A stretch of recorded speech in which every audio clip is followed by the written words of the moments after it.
For the second night in a row here in Toronto, the roof will be open at Rogers Center. It's a beautiful night for baseball fans lining up, and some of them having tickets in hand as they go into the Rogers Center and see the second game of a 4-game series.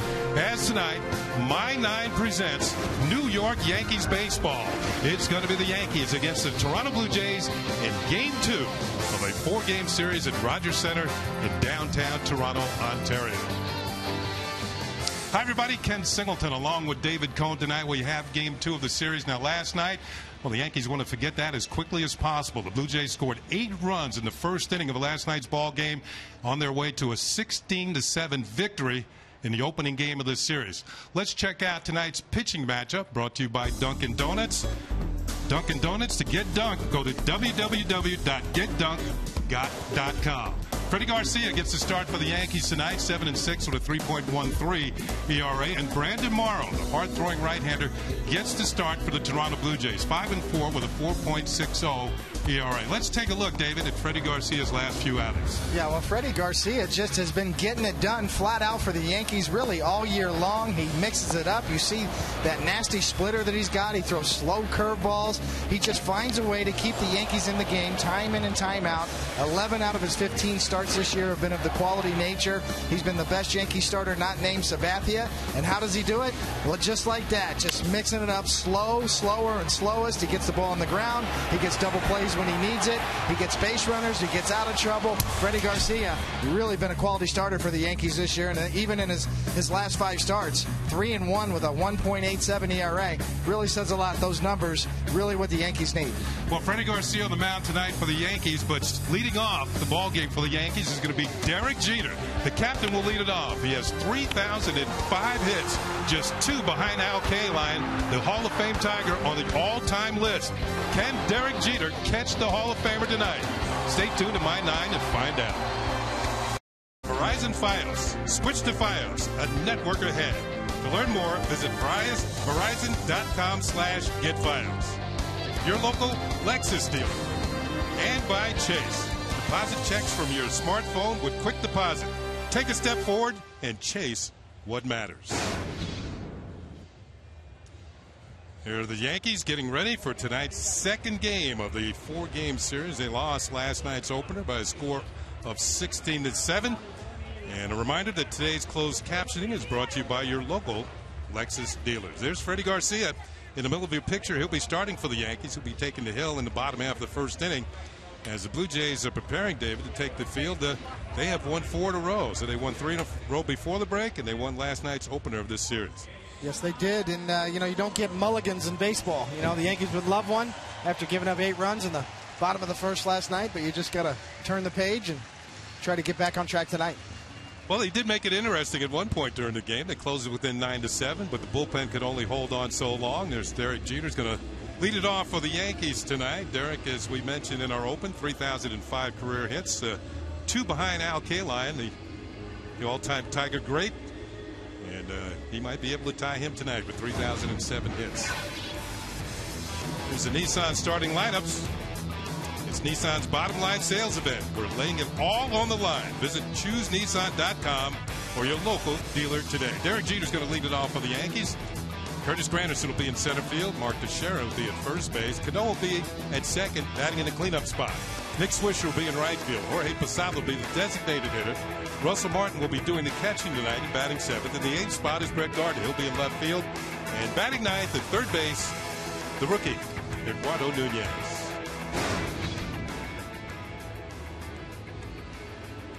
Going to look at the young flamethrower, Brandon Morrow. On the year, this will be his 16th start. He's 5-4, much better as of late. That ERA's been coming down at 4.60, 88 innings pitched, 35 to 104 walks to strikeouts. Pretty impressive. Let's take a look at the Toronto Blue Jays pitcher scouting report brought to you by your Tri-State Ford dealers. Frontline stuff. Hard fastball, 93.7 miles per hour on his 4-seam fastball. That's the 6th fastest in the American League. To go with that, he's got a hard slider. That one's about 87, 88 miles an hour, and there's only 2 other guys in the big leagues that throw harder sliders than that, and that would be Edwin Jackson and Correa as well. Kevin Correa. And K-ball rate. 10.8 strikeouts per 9 innings. That's his strikeout rate, and over the last 2 years, that is the highest rate in the big leagues. Yes, he throws very, very hard. He's 2-1 in his career. Brandon Morrow is against the New York Yankees. He hasn't pitched that well here in the Rogers Center. 1-4 with a 6.87 ERA in home games this year. He's pitched much, much better on the road. Undefeated on the road at 4-0. There's a look at the open roof tonight here at the Rogers Center in the CN Tower just across the street. Derek Jeter's going to lead it off. The captain went 1 for 4 in last night's ball game with a walk and a run scored. And there's his overall numbers on the year. Now it is time for baseball here in Toronto. First pitch of the game, low and outside for ball 1. Jeter has a 6-game hitting streak as he steps in. And he's also hit in 21 of his last 24 ball games.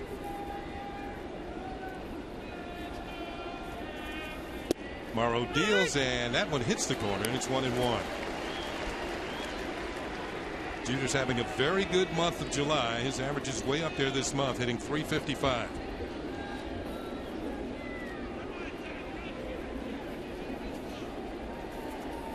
This pitch is hit on the ground to the right side. Lynn has it. Morrow was late breaking off the mound, and the throw is wide, and Jeter's going to be safe.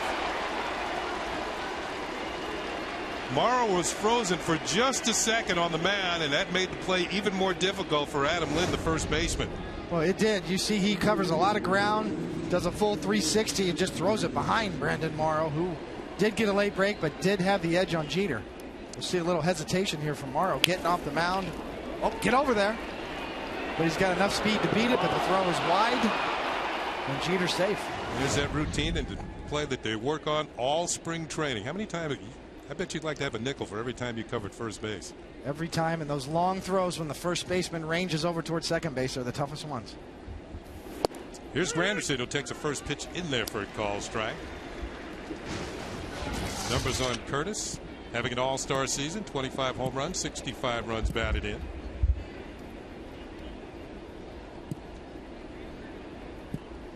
Jeter with a short lead at first base. Pitch to Granderson, check swing, and ball hits the bat. It's strike 2. Curtis leads the league in runs scored with 80. Scored a run here last night.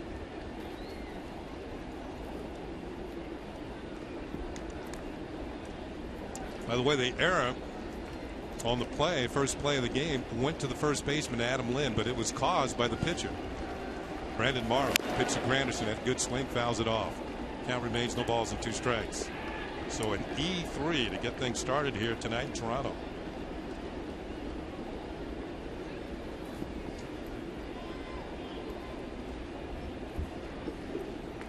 Morrow just 26 years old. Former #1 draft pick of the Seattle Mariners. That is outside for a ball, 1-2. The Blue Jays got him in a trade. As we look at this last pitch, David, it was close. Very close, and the veteran Jose Molina knows how to frame that pitch so well. Watch him hold the glove there. Curtis Granderson eyeballs it just off the plate. 1-2 pitch, look out. Did it hit him? I guess not. Curtis did the Texas 2-step to get out of the way. Well, I guess here in Toronto it would be the Toronto 2-step. Very light on his feet. I don't know how he got out of the way of this one. This is a hard slider, 91 miles an hour, and that's because it hits in front of him. Doesn't quite make it there. That's what you call the old 55-foot slider. And that sends Molina out to the mound to talk to the young right-hander. And the count is leveled off at 2 balls and 2 strikes. You know, I was looking at Granderson's numbers, and he's got a chance to. People wondering how many home runs he's going to end up with. Now, the last Yankee outfielder ended up with 40 or more home runs in a year. You have to go back a ways. It was Reggie Jackson back in 1980. The Hall of Famer hit 41 home runs that year in a Yankee uniform. It's been a while. 2-2 pitch, and it's hit in the air down the right field side. It's going to be a long run for Corey Patterson, and he can't get to it as he leaps into the stands. And it's a foul ball, and the first base umpire, Todd Titchener, is going down to check and see if Patterson made the catch, but he did not. Good effort, though. You can't fault the effort of Corey Patterson. And you can't fault the base running of Derek Jeter. You see Patterson looking for a little help from the fans here. Now he dives and falls in, but Jeter at first tags up with a heads-up play at first. Now it's all negated because he didn't make the catch. I see some Yankee fans down there. Got some pinstripe jerseys. He's not going to get any help there. So the count remains at 2 balls and 2 strikes. Pitch is in the dirt, knocked down by Molina. The count, which was 0-2 at one time, now has gone full at 3-2. We'll see if Jeter is on the move.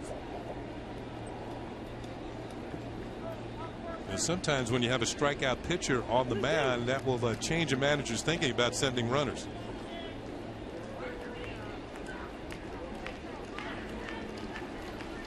Jeter goes. The pitch is on the way, and it's ball 4.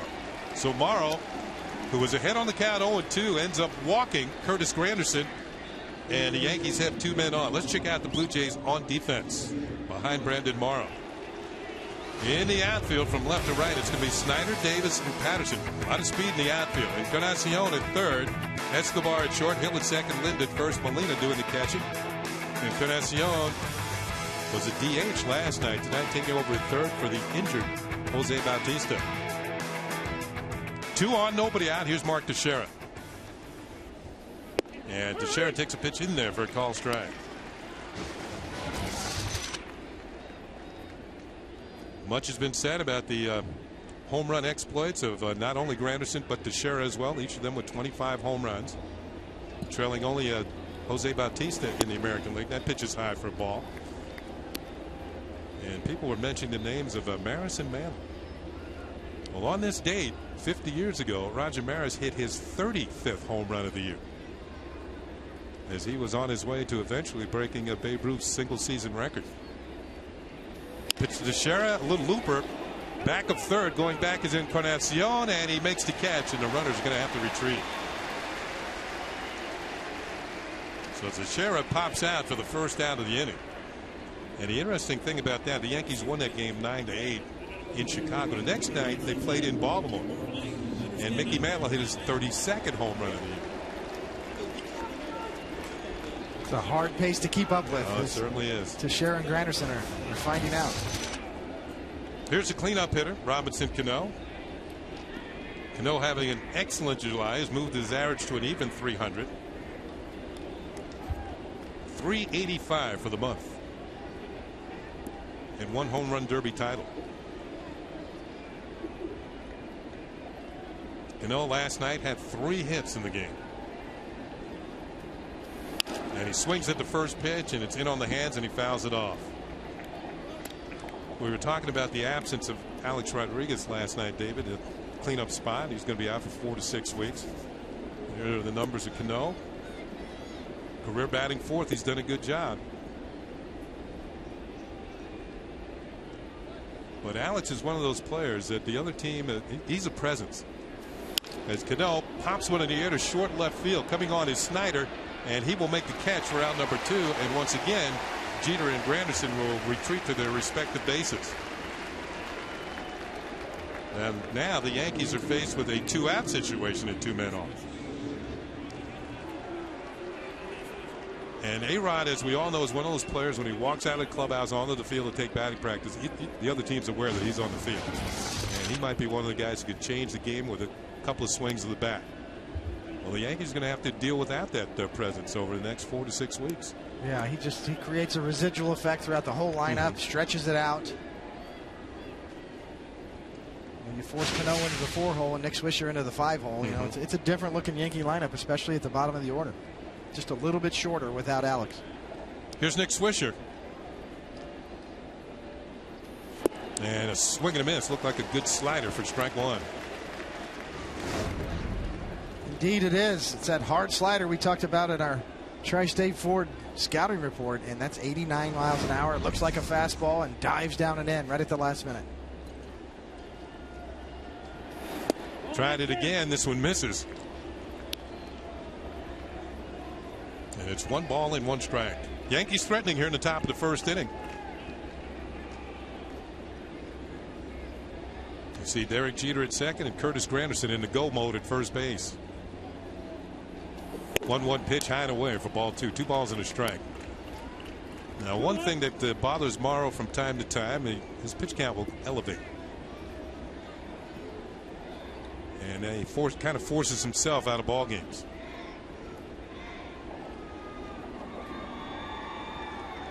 The 2-1 pitch, swung on it, missed, strike two, 2-2. Wicked slider. Right at the last minute. Look at that little depth. The tight spin. That's a true slider right there. Not a big break at all. David, you were known for your slider, and that even must make you a little envious. Oh, that's a quick one and a really high velocity slider. 2-2 with 2 outs and 2 men on. And this ball is popped up. Let's see who's going to make the play here. It looks like it's going to be the shortstop Escobar who makes the catch in an inning that looks so promising. First 2 Yankees got aboard, and then 3 straight outs. Freddie Garcia will be on the hill when we come back. By Citibank, what's your story? Citi can help you write it. At the very top, the speedy Rajai Davis in center field. Eric Thames had 3 hits here last night. He'll be the designated hitter. Yunel Escobar drops down to the 3rd slot. He'll be at shortstop. Adam Lynn, in his customary cleanup spot, will be at first base. Aaron Hill's at second. Travis Snyder will be in left field. Edwin Encarnacion is at 3rd. Corey Patterson in right field tonight for the Blue Jays. And batting night will be Jose Molina, the veteran catcher.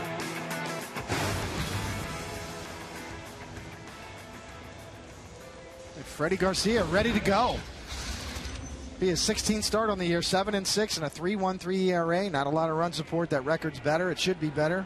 92 innings. Here's Rajai Davis, and he swings at the first pitch and lifts it in the air to left field. Should be an easy play for Brett Gartney. Puts away 1 pitch and 1 out here in the bottom of the 1st inning. Let's take a look at the New York Yankees pitcher scouting report, brought to you by Chase. Deposit checks from your smartphone with quick deposit. Take a step forward and chase what matters. And quality starter. Freddie Garcia, as we said before, 11 out of his 15 starts are quality starts. That's 73%. And highest on the Yankee staff. Mix master, every pitch from slow curves to splitters to fastballs. And he's a good roadie. He's got a 2.57 ERA on the road this year. And that road record includes a win here in Toronto. When you go back to May the 25th, he beat the Blue Jays. As he faces Eric Thames. And the youngster hits one hard towards the gap in left center field, and it's going to be in there for an extra base hit. Thames is the second, and he's going to hold on there. That's his 3rd double in these 2 games. I was talking to Dwayne Murphy, the hitting coach, and he likes this young man. You can see, well, he likes that left center gap. Out over the plate. Freddie Garcia just trying to get ahead. About belt high, and Thames just laces it right into the gap. And he's got that kind of swing. You can see he likes to go the other way. That's his 9th double of the season. He's now got a 5-game hitting streak, and he's 10 for his last 21. By the way, I was a little mistaken on that Freddie Garcia note about winning. He lost to the Blue Jays at Yankee Stadium, and he won at Yankee Stadium. This is his first start in Toronto this year.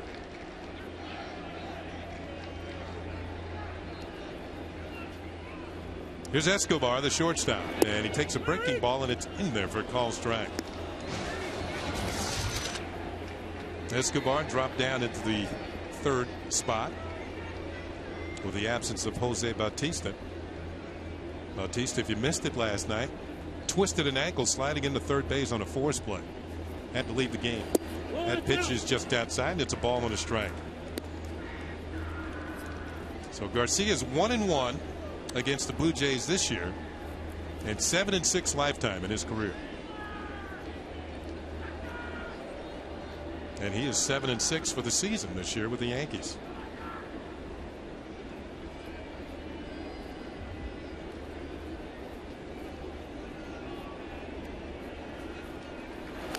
Foul tipped at the plate. The count moves to a ball and 2 strikes. Now, David alluded to the fact that Garcia has been probably the 2nd best starter the Yankees have had after CC Sabathia. How well has Freddie been pitching? His 3.07 ERA in 15 starts. It's the lowest ERA that he's posted through his first 15 starts of his career. And Garcia has been a pretty good pitcher during his major league career. Pitch is high and inside. Escobar gives up the bat and just about everything else. And the count levels off at 2-2. See the split. Just gets away. Sometimes you throw that splitter, the ball will slip out. You don't quite finish it. The ball ends up sailing up and in. Count level, 2 balls and 2 strikes to Escobar. He swings and lines it to left field. Coming on his guard, he's going to have to play it on a hop. Davis is rounding third. Thames is rounding third and comes in to score, and it's 1-0.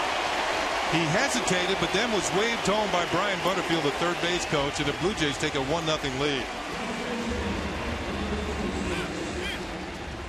So Escobar with an RBI single. Yeah, a couple. You see the splitter, you see the spin, it just stays up there and flat. That's what happens when you hang that splitter. And there's a couple of hesitations. One's on Gardner's part, trying to get to this ball. As you see, he ends up backing up and then throwing the ball to second base. See Jeter's way over here, and you see Thames is held up for a minute. If Gardner throws the ball to the cutoff man, Jeter, you probably got to play at home plate. So the Blue Jays, like last night, they break out in front. They've got a run on 2 hits, and here's Adam Lind. And he swings at the first pitch and lifts a high fly ball to deep right field. Going back is Swisher, and he makes the catch. Tagging up his Escobar, he's headed for second, and he's going to make it.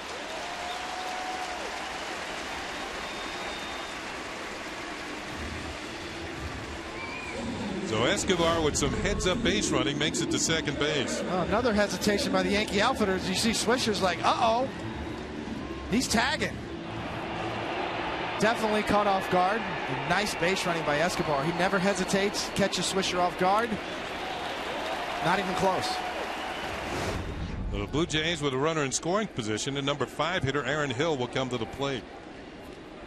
You know, sometimes you have to rely on your other outfielders. You know, the other outfielder run in your direction and yell to you that the runner is tagging up. Get the ball back in quickly. Aaron Hill takes a pitch in there for a called strike, and that's the duty of Curtis Granderson. He's the nearest outfielder. But even so, sometimes, you know, that ball was fairly deep. Sometimes the other outfielder doesn't hear you because the crowd is cheering maybe what might be a home run. That pitch is swung on and missed, and it's 0-2 on Hill. Hill broke an 0 for 15 last night, had a couple of hits, but he is still 2 for his last 20.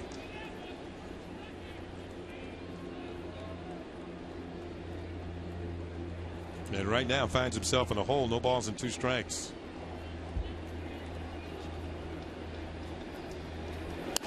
Ball is fouled off. Well, Freddie Garcia kind of true to form in the first inning. Now in his last 10 starts, including tonight, he has not retired the side in the first inning in order.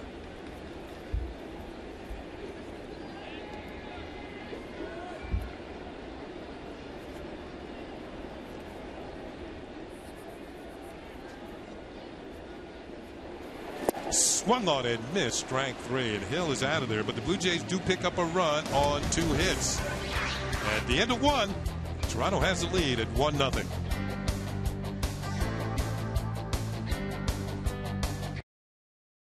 Brought to you by Empire City at Yonkers Raceway, the jackpot next door. So Brandon Morrow has a 1-0 lead. He'll face Jorge Posada, the designated hitter, leading it off for the Yankees. And from this point on, David, as we mentioned last night, every time Jorge Posada and Derek Jeter appear in the same ball game, they break their own record. Most games ever in Yankee uniforms for teammates. Yeah, you talked to them before the game. They didn't even seem to be aware of it. I don't know if they were pulling my chain or whatever, but they both are kind of stunned by the fact that they have now played more games together than any other Yankees in history. The 0-1 pitch to Posada, breaking ball, and it's a little high, 1-1. Of course, last night they broke the record of Lou Gehrig and Tony Lazzari back in the 30s, who had played in 1,659 games together. Now, tonight is 1,661 for Posada and Jeter. That's a record to be proud of. Longevity, standing the test of time. The 1-1 pitch, and Posada fouls it at the plate, and the count is 1-2. So I told him every time we step on the field together, it's a new record. And, you know, they both were kind of, as I said, they were kind of dumbfounded. They weren't sure about it. But I said, you know, somebody's got to do it. Might as well be you guys. And then it kind of smiled.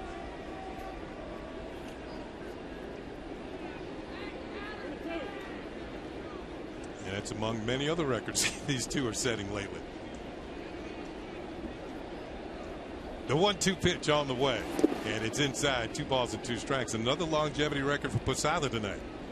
He ties Bill Dickey, Hall of Fame catcher, Yankee Hall of Fame catcher, on the all-time games played list for the Yankees. 8th all-time. 1,789 games.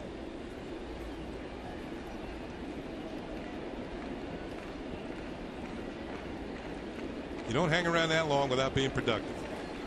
2-2 pitches on the way, and Posada hits it hard towards the middle. It's going to get into center field for a base hit. So right on cue, production from Jorge Posada, the Yankees' first hit of the ball game.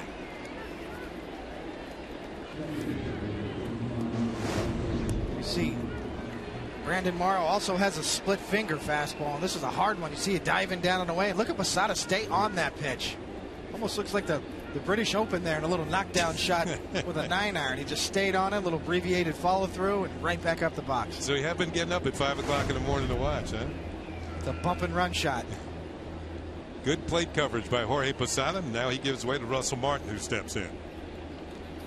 Martin swings and misses at the first pitch. Russell 4 for his last 16. He had a hit here last night and a run scored. That was one of those ball games, kind of a strange game. Wide open offensively, 23 runs in the game. Jojo Reyes got the win, despite the fact he gave up 7 runs in 5 1/3 innings. That pitch is just outside it. It's a ball and a strike. 95-mile-an-hour fastball. See, Brandon Morrow brought his A game tonight in terms of stuff. Look how good Jose Molina. He catches that ball right in the web of the glove to make it look better than it is. Watch how quiet that glove is. Even though that ball's off the plate, his whole glove is on the outside corner, and he caught it in the tip of the web. That pitch is well outside. No fooling an umpire on that one. The count is 2-1. By the way, Greg Gibson called them balls and strikes today.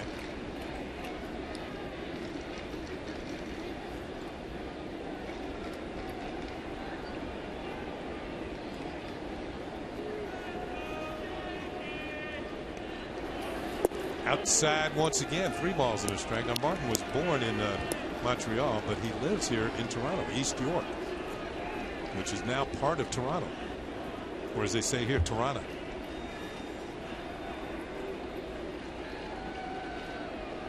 Three balls and 1 strike. Posada's on first. On deck is Brett Gardner. And that is high and away, and it's ball 4. And once again, the Yankees open an inning, getting the first 2 men on base. Fans, New York Yankee Baseball is broadcast in Spanish. It's available by hitting the SAP button on your television. SAP is brought to you by Toyota. Toyota offers fuel efficiency you'll love. Only better. Well, Adam Lynn comes over to talk to Morrow. The Yankees got the first 2 men on in the first inning when Jeter reached on an error and Granderson walked, but they didn't move from there. Blue Jays are looking for the butt from Brett Gardner.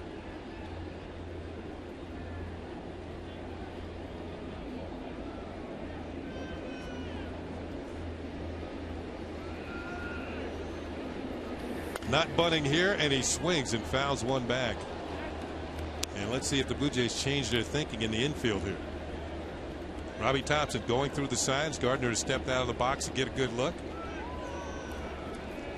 Good to see Gardner aggressive on that first pitch. He's notorious for taking a lot of pitches, especially first pitch strikes, trying to eyeball the pitcher usually, and very aggressive first pitch swinging. Good swing too. And Carson Nacion at third, still in. Gardner takes a pitch and he's in the hole. No balls and 2 strikes. Well, Gardner had a good night here last night. Went 3 for 4. Right on the corner. Jose Molina presenting the ball well. So Morrow jumps ahead on the count. No balls and 2 strikes. As I mentioned, Gardner had a run scored here last night. 3 hits, including a double. But right now he's in the hole. Slashes at it, fouls it off.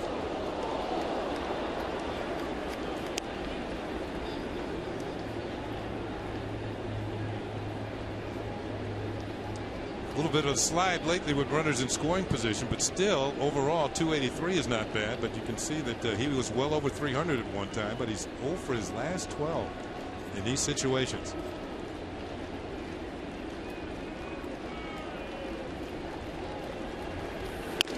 Little bouncer to the right side. It's going to be a tough play. The throw to second is in time to get Russell Martin, and Escobar had to vacate the premises. Martin came in hard. Boy, did he. I tell you what, Adam Lind never hesitates either. Martin all over Escobar. What do they say, all over him like a cheap suit? We've seen Russell Martin run the bases very aggressively this year, especially going into second base. So that put runners in the corners for the Yankees, first and third with just one out. And it'll bring up the number 9 hitter, Eduardo Nunez. 270 on the season, 3 home runs, 14 runs batted in. He is 11 for his last 30. So while getting a chance to play with Derek Jeter out of the lineup at shortstop, he was very productive. Now he's going to get a chance with Alex Rodriguez out of the lineup at third base. And the first pitch is low and maybe away, and it's ball 1. One thing I've liked about Nunez, Tony, he's able to hit the ball to all fields with authority. He's talking to ex-Yankee Lou Piniella at Old Timers Day this year, and he said when he followed doing some scouting now, when he followed Nunez in spring training, he really liked Nunez's bat. He said the ball really seemed to jump off of his bat. Line drive, it jumps off here, base hit. The Yankees are going to tie the ball game as Posada's going to score, and it's now 1-1. Almost on cue, David. Universally, you hear the scouts talk about Nunez, and in all the trade talks, I can guarantee you Brian Cashman is hearing Nunez's name. And a hanging slider right there, and you can see him bring his hands in and take care of it. So we're tied at 1, and the lineup's going to turn over as Nunez picks up his 15th run batted in of the year, and it'll bring up the captain Derek Jeter, who reached on an error by the first baseman.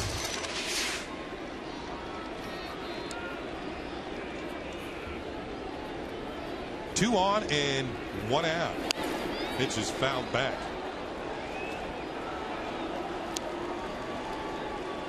Jeter in his career against Toronto has 286 hits against the Blue Jays. That's the most ever for any opponent.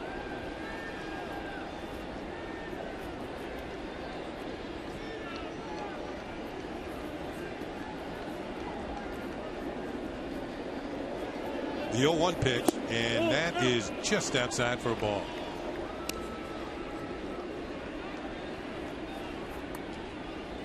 Morrow's done pretty well so far. 8 out of 10 hitters he's thrown the first pitch strike, but from that point on he's kind of struggled with the strike zone a bit. Gone deep in the counts. Pitch is fouled back. 93 miles an hour. Molina's going to go talk tomorrow here about how they want to finish off Derek Jeter here. Brett Gardner on second base and multiple signs given. As you see, this ball is right down the middle. Jeter with a good swing. The only thing that let Morrow escape is that he had about 93, 94 on. You throw a pedestrian fastball in that part of the plate, usually major league hitters are going to turn it around and hard. 24 strikes, 16 pitches out of the zone. Jeter fouls another one back. The count remains a ball and 2 strikes.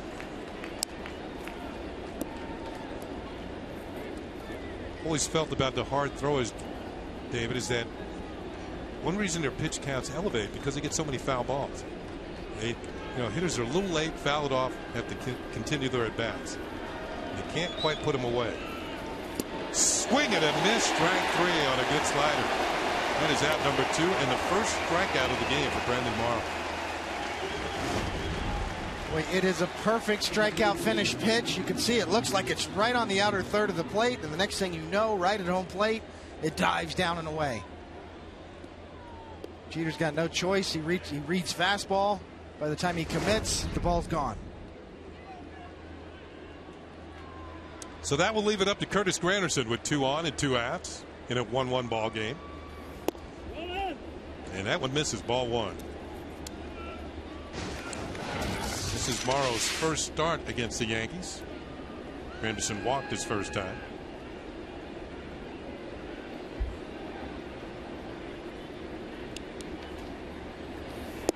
check the swing, and that is nope. He didn't check it. According to Angel Hernandez, that will leave the count at 1-1. Get a look here from the side, and boy, that's man, that's a check swing. Yeah, it is. No doubt. Curtis just says, "You got to be kidding me." Angel Hernandez, in his mind, has never missed a call. There are some hitters that would say a lot more than that. Swing and a miss, strike two, 1-2. I'll tell you what, there's a big difference, 2-0 and 1-1. Home run leaders: Jose Bautista 31, Teixeira Granderson with 25, and Lance Berkman with 24. Tonight's league leaders are brought to you by New York Lottery. Hey, you never know.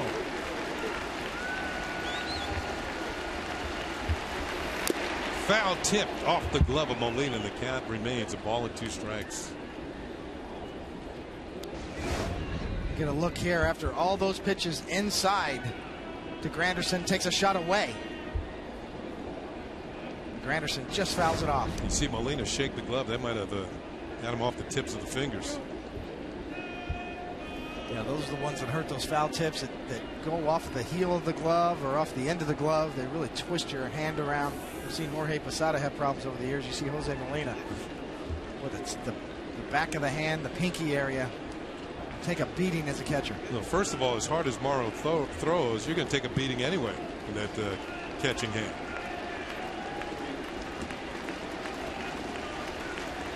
One-two pitch inside underneath the hands, and it's 2-2. You can really tell what the scouting report is on Curtis Granderson. They have thrown him nothing but fastballs in with an occasional shot away. They definitely are trying to crowd Granderson. Keep him from getting those arms extended. Pitch is hit hard to the right side for Hill. He comes up with it, straightens up, throws the lid, and that's going to do it. The Yankees going to leave 2 men on here in the top of the second, but he do come away with a run. At the end of 1.5, it's a 1-1 ball game here in Toronto. 12 with the Audi. Batting practice today in the Tri-State Ford pregame, and on Sunday, complete coverage of the series finale starts at 12:30, only on Yes. Travis Snyder takes the first pitch of the bottom half of the second inning. On our Empire City scoreboard, it's 1-1. Ken Singleton and David Cone here in Toronto. Scene of David Cone's old stomping grounds back in the day. You must have liked it here in Toronto. Good ball club, a lot of fans in those days. Had a great time. 1992, what a year! It was Canada's first World Series up here. Swinging a miss on an off-speed pitch to Snyder, and it's 1-1. Appropriately so, as you see the 92 World Series champs, Roberto Alomar, my former teammate, going in the Hall of Fame, along with Pat Gillick, the GM of that team. Very deserving candidates, very deserving Hall of Famers.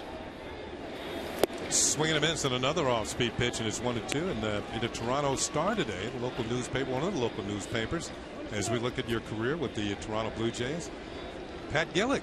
That was the best deal he ever made to get David Cone up here. You put him over the hump. Toronto had been knocking on the door for a while. Pitch is outside, 2-2. And Pat Gillick is renowned as and respected as one of the best general managers ever. He did wonders in Seattle, Philadelphia, here with the Blue Jays. For a time was with Baltimore. Next stop, Hall of Fame. That's right. 2-2 pitch on the way to Travis Snyder.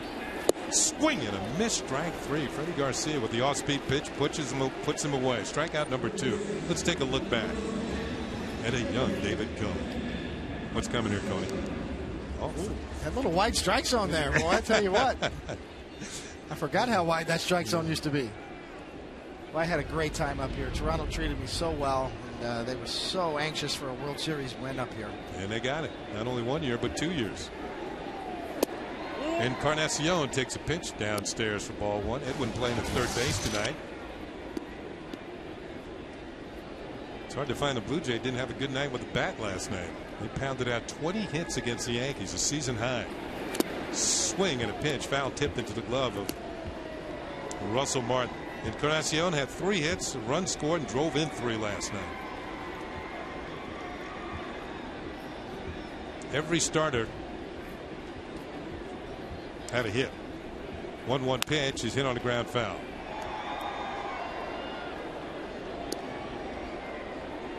Talked about the differences in Freddie Garcia's numbers this year, really over his whole career. An outstanding pitcher, more of a power guy early in his career, but he's 140 and 93 for a career record, which is a .601 winning percentage. Pretty impressive.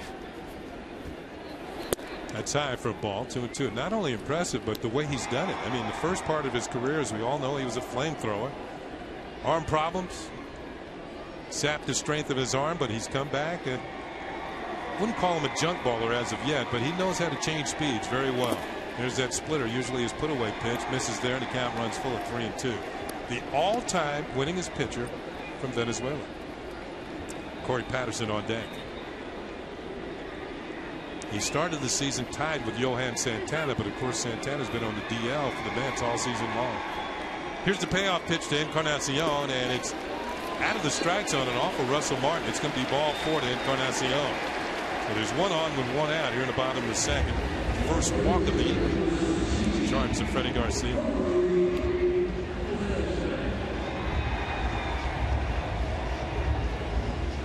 And that'll bring up Corey Patterson. Patterson was getting a lot of playing time early in the season, but has kind of played his way onto the bench.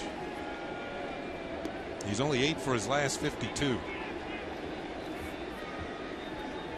And you can see the on-base percentage under 30% of the time.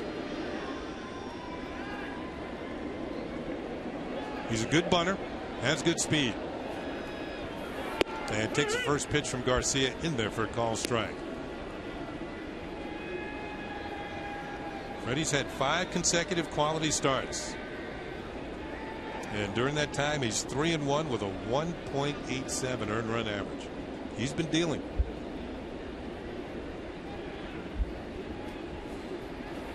Patterson checks his swing and takes it in there for a strike, and it's 0-2. See, this is really Freddie's signature pitch, the big splitter, more of a forkball. And you see Russell Martin almost does box it up a little bit. It's got such big break to it. It's a true forkball.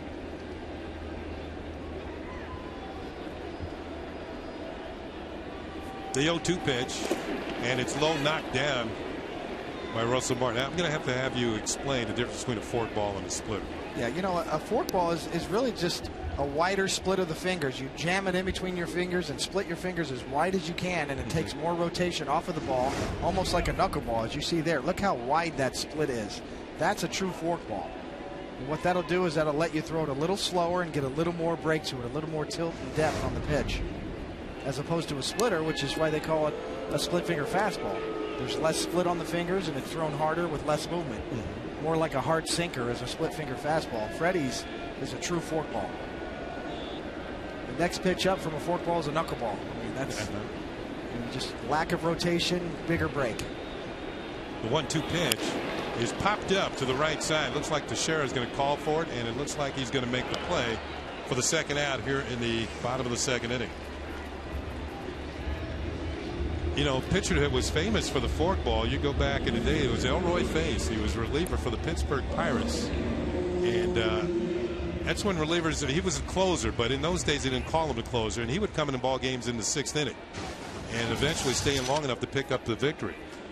In the late 50s or the early 60s, he had a relief season where he went 18-1 all in relief, pitching for the Pittsburgh Pirates, who are one of the surprise teams in baseball this year.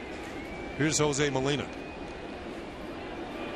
And Molina takes a breaking ball just off the plate. Now, Jose's been swinging the bat pretty well. You saw his average there, and even 300 for the season. His last 16 starts, he's almost hitting it at a 333 clip.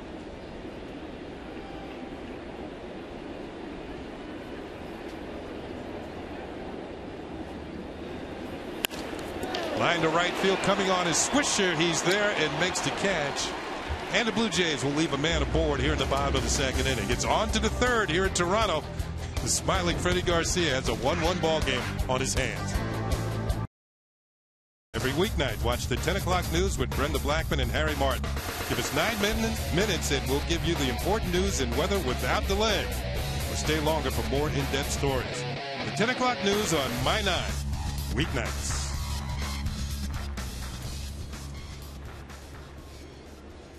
Third inning here in Toronto. A 1-1 game. Mark Teixeira is going to lead it off for the Yankees. And the Blue Jays go into their shift. And you can see that 3 men on the right side of the infield, including the shortstop, Yunel Escobar. First pitch to Teixeira is ball 1. I was watching Tex during batting practice, and he was hitting solid line drives to the right side. So the Blue Jays have him scouted. Pitch is high for ball 2. 2 balls and no strikes. See right there, that's the Oklahoma wishbone offense. Bud Wilkinson. The 2-0 pitch, and that is a call strike. Teixeira got to the All-Star break with 25 home runs. That tied his personal best. He had to, back in 2005, he had 25 homers at the All-Star break. That's when he was with the Texas Rangers. 2-1 pitch, and it's popped up to the left side. Encarnacion drifts back, and he will make the catch for the first down here in the 3rd inning. Fans, the out-of-town scoreboard is brought to you by Kia Motors. To learn more, visit kia.com. The White Sox head of Detroit. The Orioles trying to break a 8-game losing streak. Good news for the Yankees. The Red Sox are losing. So Teixeira pops out to the third baseman for the second time. He's 0 for 2 tonight. Gives way to Robinson Cano, who flew out to left field his first time. And that pitch is in there for a call strike. Cano drops just under the 300 mark at 299. This is a key at bat. I always looked up to see when I was hitting 299. I knew I needed a hit.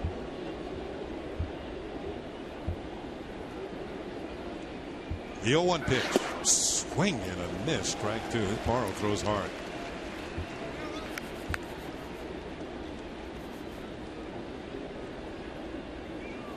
You know you have to dial it up a notch.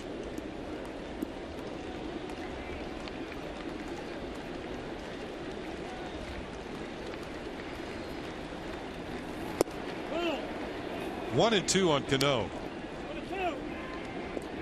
Brandon Morrow was the Seattle Mariners' first-round draft pick back in 2006. He was the 5th pick in the nation. Thought he was going to be a mainstay with Seattle. Bounced back and forth from the bullpen to the rotation. Cano hits one, and Encarnacion comes up with it. Hauls in the soft liner for round number 2. And once again, Jose Molina shows that they are going to pound the lefties inside all night long, and Cano goes for it. Up and out of the zone, above the letters. On a hard slider, and Cano just tied up. Consistently, Molina and Morrow are pounding the Yankee left-handed hitters inside all night long so far. Here's Nick Swisher, who popped out to short his first time.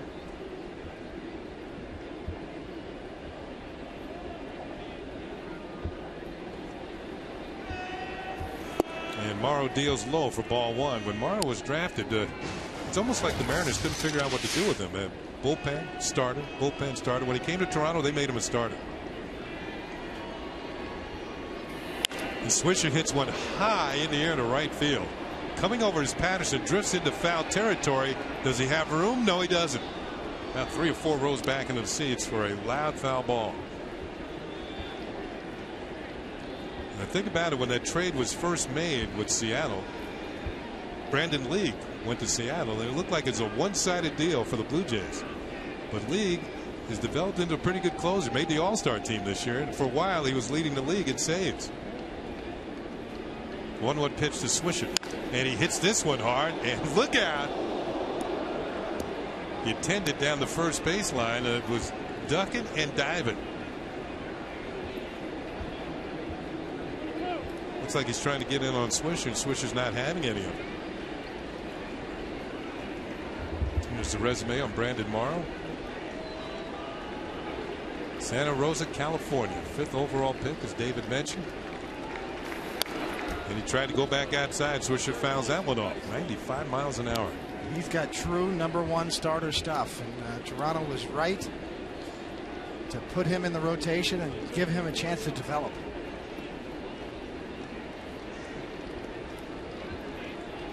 Paul Beeston, the president of the Blue Jays for years and years now, a great baseball executive. He's done a great job up here, and the Blue Jays are on the right track.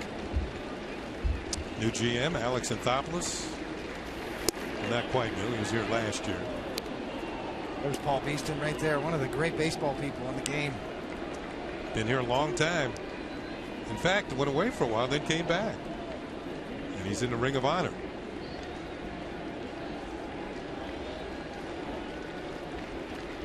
2-2 pitch. Swung on it, missed, strike three. Looked like a good slider. Second strikeout for Morrow. The Yankees go in order here at the top of the third. It's a 1-1 game. We'll be right back. We've got a good one going. Stay with us. Against one Yankee relief pitcher and brag about it forever. Who would you choose to face? Here are your choices. A. Rich Goose Gossage. Not many choices here. Sparky Lyle. C. Dave Righetti. Or D. Mariano Rivera. Text ABC or D to 70377 or go to my9tv.com. Find out results right after the game. It's Take on Russ, brought to you by Toyota. Rajai Davis takes ball one here in the bottom of the third inning. Davis flew out to left field his first time. Takes pitch on the corner, and it's 1-1. Here's a look at the Blue Jays brain trust from nowadays and years ago. That's Howie Starkman, used to be the traveling secretary on your left. Cito Gaston, the former manager, retired last year, swing and a miss. And it's a ball and 2 strikes on Davis. And just to the left of Cito is Paul Beeston. You saw him and up top in the white shirt, that's Rance Mullenix. He was a second baseman, infielder with the Blue Jays years ago. And then George Bell next to him, who was an MVP in 1987 when he hit a Blue Jay record 47 home runs. So Cito Gaston is now a consultant, which means you get to come and watch ball games. Got a power booth right there. Some leverage in that box. And George Bell too is in the ring of excellence, or the level of excellence as they call it here at the Rogers Center. 2-2 pitch to Rajai Davis is off the end of the bat and foul. Davis has done well against the Yankees this year. He's hit in each of the 7 games that he's played against the Yankees at a .345 clip. And he's stolen 6 bases in 8 attempts against the Yankees. One thing the Yankees wanted to keep this guy off base.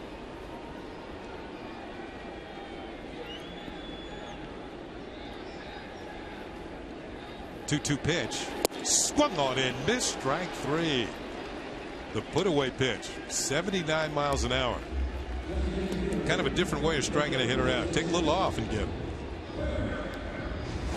This is what Freddie can do. There you go. You see the split finger grip again, more of the forkball grip as we talked about earlier. Changing speeds. Ends up right down the middle, but it looks like it's about belt high. It ends up knee high. Here is Eric Thames. The Yankees have had problems with him. 3 doubles in the first 2 games of the series. Starts him off with a lollipop curveball. It's in there for a call strike. Thames has made 25 previous starts this year, and he's had 12 multi-hit games. Swings at a pitch in the dirt. He's in the hole. No balls and 2 strikes. Recently recalled from AAA Las Vegas. I was thinking about that last night, David, after the game. And I wonder if it's hard leaving Las Vegas. The 0-2 pitch. On the ground to the right side. Teixeira on the backhand will flip to Garcia covering, and they're 2 down. That's how you're supposed to execute a play at first base. First baseman to the pitcher cover. And the pitcher's supposed to hold the glove up, give a nice target for the first baseman, right? That's right. And Teixeira with great range, as we've seen as this time as a Yankee, and really the underhand flip up high, much easier to handle than the overhand throw. Right there, as Kenny said, the glove's there. Teixeira takes the time to do the underhand flip. Garcia's a pretty big target, about 6'4", maybe 5. 2 outs, nobody on, and here comes Escobar, who singled in the Blue Jays run in the first inning. And that pitch is blown away for a ball. This young man is developing into quite a shortstop for the Blue Jays. They got him in a trade with the Atlanta Braves. He's reached safely in 20 straight games now. Outside ball 2. Heard Greg Gibson not only call it once, but spoke out about it as well.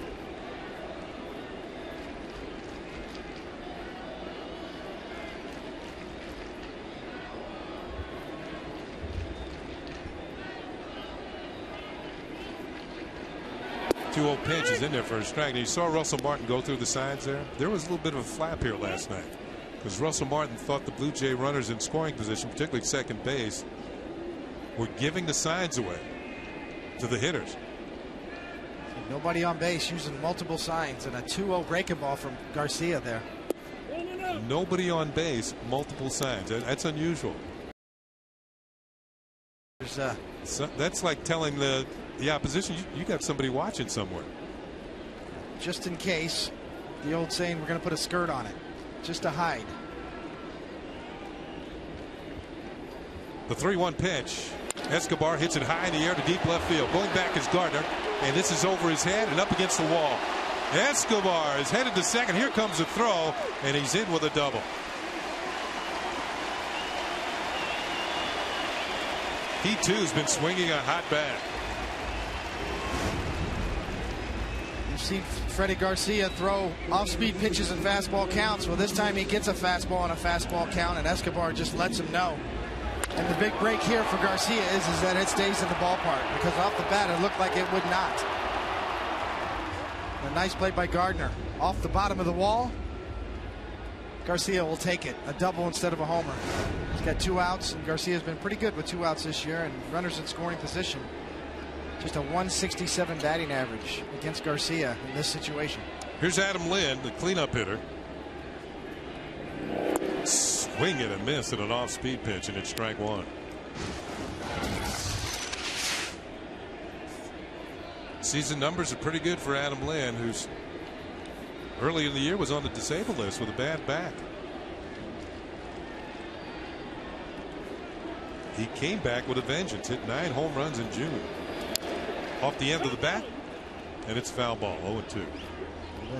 That double by Escobar really illustrates the type of pitcher that Freddie Garcia has to be now. He just can't get away with fastballs and fastball counts, especially ones that drift over the middle of the plate. Probably tops out in the upper 80s now. He really needs to spot that fastball, but he really does a good job of mixing his pitches. We saw a 2-0 slider. Now you see Russell Martin talking to Freddie Garcia. Now with Escobar on second base, exactly what Kenny was referring to. Let's really be careful with our signal calling here.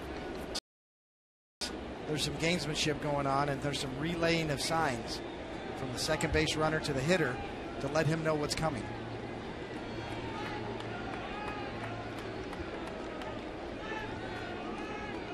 The 0-2 pitch, swung on and missed on a pitch in the dirt, and Russell Martin's going to throw on the first to complete the strikeout and the put out, and that's going to do it. Blue Jays leave a runner in scoring position against Freddie Garcia here in the 3rd.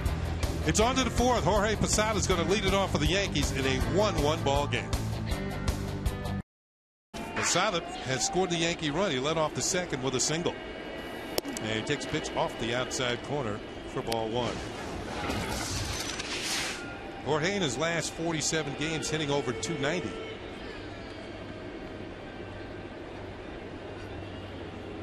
As he is trying to break out from an early season slump. Swings at this one, had a good cut, fouls it back, and it's 1-1.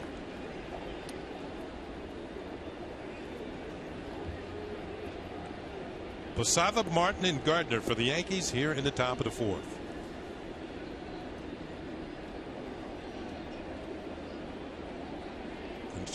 Contrasting styles for the starting pitchers tonight. Morrow, the hard thrower, throws one right by Posada. That's 1-2. And you have Freddie Garcia on the mound for the Yankees, more of a Mr. Tricks. You see above the strike zone, right down the middle, but letter high. Still a very hard pitch to catch up when you're throwing this hard, as you see. Posada late, and he says down. Hard to hit that high hard one.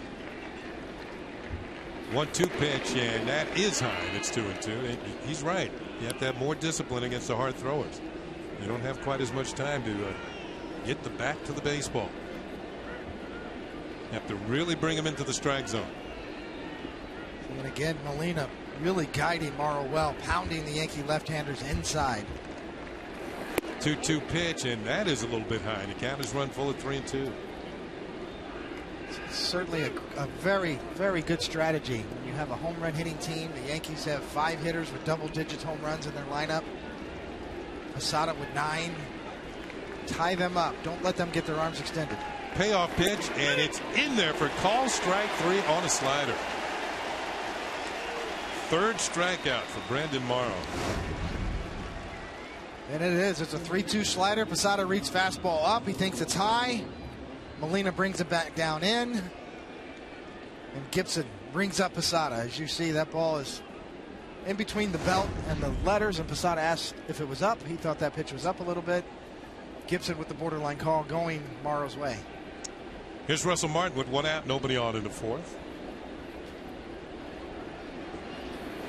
And that pitch a little bit low for ball one. Fans, it's time for the Fidelity Trivia question brought to you by Fidelity Investments. Turn here. Fergie Jenkins has 284 career wins, the most among Canadian-born pitchers. Who has the second most wins? Never thought of that. We'll have the answer for you soon. Ball is hit on the ground. Great stop by Encarnacion. From the ground, throws him out. Encarnacion filling in for Bautista at third comes up with a sparkling play. Yeah, he covered a lot of ground. A full dive, parallel, twisting around on his knees. Great play to get it, and a great play to get enough on this throw. The highlight reel play. Body completely off the ground, parallel, no time to get to your feet. A wheel and a deal from the knees. Before the game today here, David, he was working with Brian Butterfield. Encarnacion had been the third baseman, but he had struggled somewhat defensively, particularly with his throws, and they went to Jose Bautista at third. So Brian Butterfield, he must be the, there he is. He's smiling. Big time play at third base. Count is strike one to Gardner. Nothing better for a coach like that to see your work pay off, all that early work, to really pay off during the game.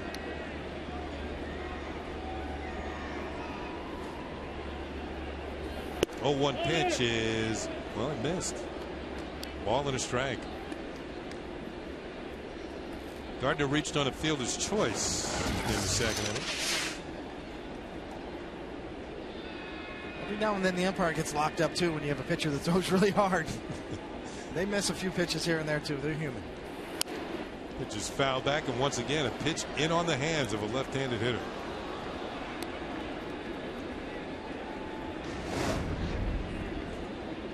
Molina and Morrow relentlessly pounding the Yankees inside. And once you do that, then you get the pitcher in a groove. Now he starts to feel more comfortable throwing the ball inside.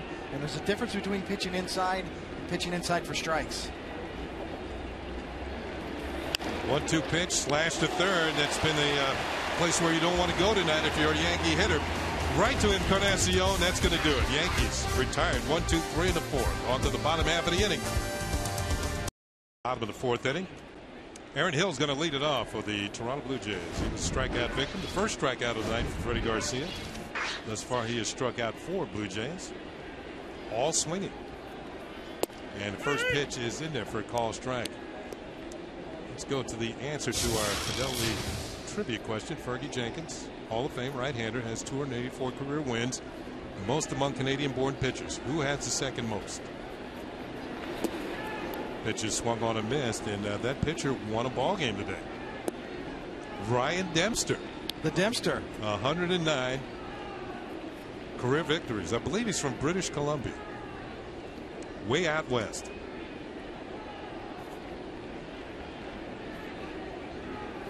Oh, 2 the count on Aaron Hill. And that pitch is outside, way outside. It's 1-2. Dempster very popular in Chicago, playing for the Cubs. But a lot of talk about the other teams looking at him right now. With the Cubs pretty much out of the race. A lot of teams in the race are looking for starting pitching, and Dempster's name seems to pop up quite a bit. 1-2 pitch, bouncing ball towards short. Nice hop, belt high for Derek Jeter. Chest high throw to first, and there's one out here in the bottom of the fourth. I can see teams wanting Ryan Dempster. Veteran starter, throws a lot of strikes. He can get some swing and misses. Let's see, the Cubs are 12.5 games back. Almost 20 games under, well, they won today, so 18 games under 500. Broke a 2-game losing streak. They might be willing to listen. Here's Travis Snyder. Struck out on an off-speed pitch, leading off the second inning. He is 0 for 1. Inside for a ball. We're getting towards that trade deadline. Of course, pitching is always at a premium, so you'll probably hear some rumors about Ryan Dempster and several other pitchers. Left-hander on the other side of Chicago's town. Mark Burley, too, is a name that's been mentioned often. A 1-0 pitch, and that is ball 2. 2 balls and no strikes. Now, the problem is that coming in after the All-Star break, division races are pretty tight. And a lot of teams might think that they still have a chance.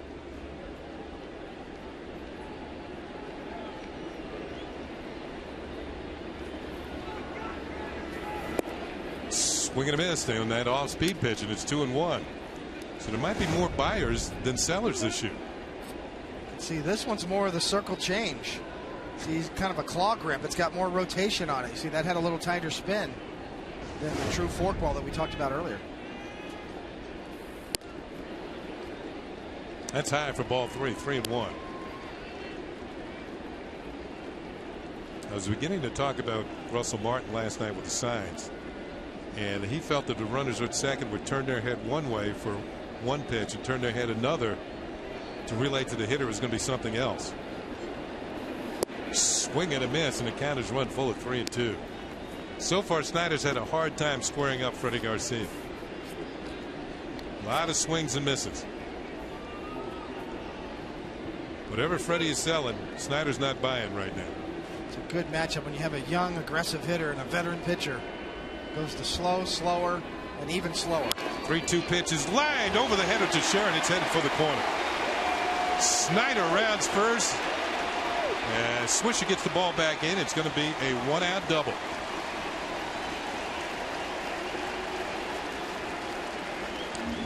Let's check out this last pitch and the location.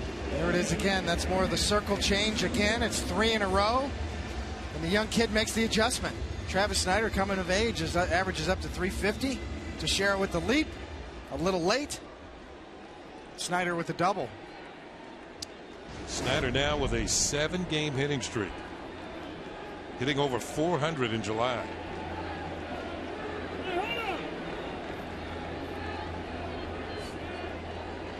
So another Blue Jay runner out at second base. Let's see how they go through the signs here. Encarnacion at the plate.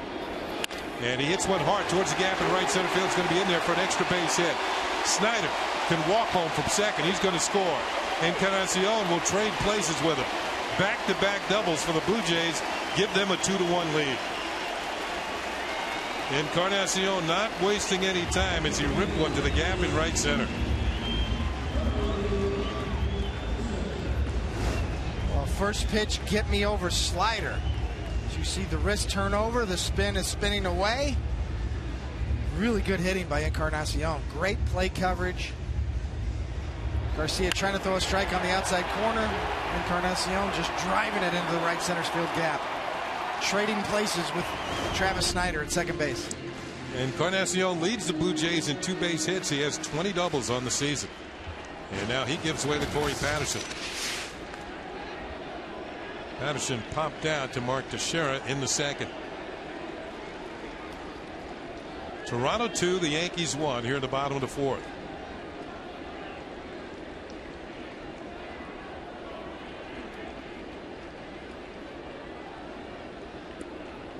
And now Russell Martin and Freddie Garcia are going to get together and talk things over. I think Freddie might be having a little problem with those signs.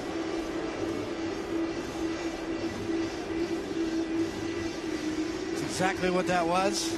Talking about the sequence of signs. A lot of different variables, the multiple signs that catchers have in the major leagues. Different indicators. Second sign, third sign, first sign indicator.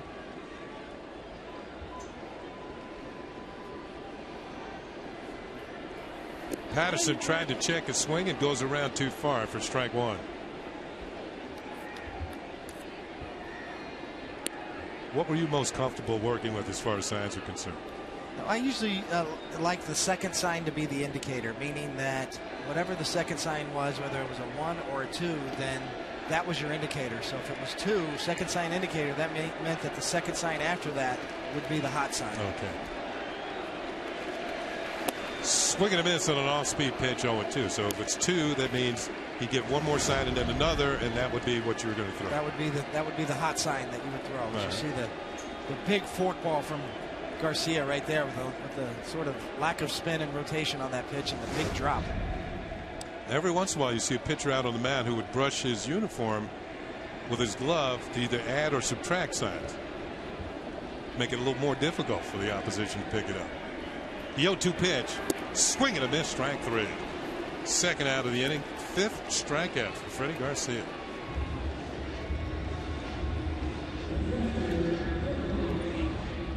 Patterson back to the bench. See Freddie Garcia with the forkball once again. The beauty of that forkball is it's right over the heart of home plate. It looks like it's a fat fastball right down the middle, and then it ends up almost in the dirt. It's just too irresistible for most hitters to lay off of. Yeah, you really have to have discipline because it's in the middle, and that's where you want it. That pitch is a curveball, hangs high for ball 1 to Jose Molina, who lined out to right field his first time up. You can get hitters to chase high and low over the middle of the plate, but if you throw it high and away or high and inside, they're not going to swing. A lot of it's in the presentation, like going out to a good restaurant. Bouncing ball, and it's foul, just foul down the third base side.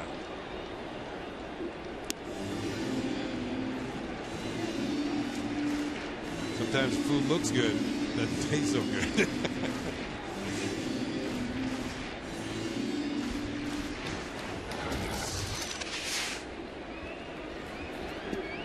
One ball, one strike on former Yankee Jose Molina at the plate.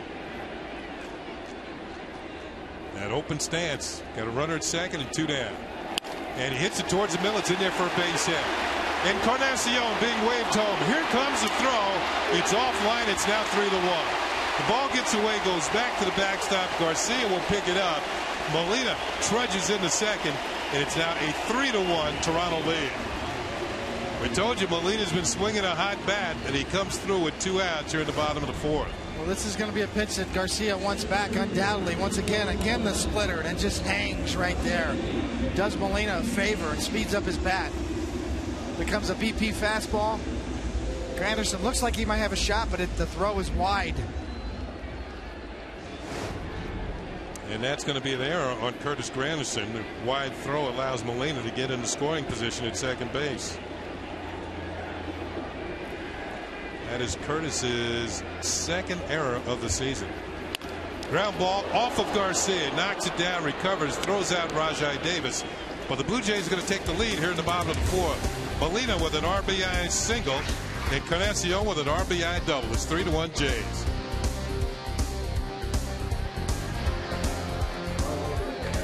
And dealers, visit VWDealer.com. July 15, 2008. Yankee Stadium plays host to the All-Star Game. The American League defeats the National League 4-3 in 15 innings. Fans got their money's worth.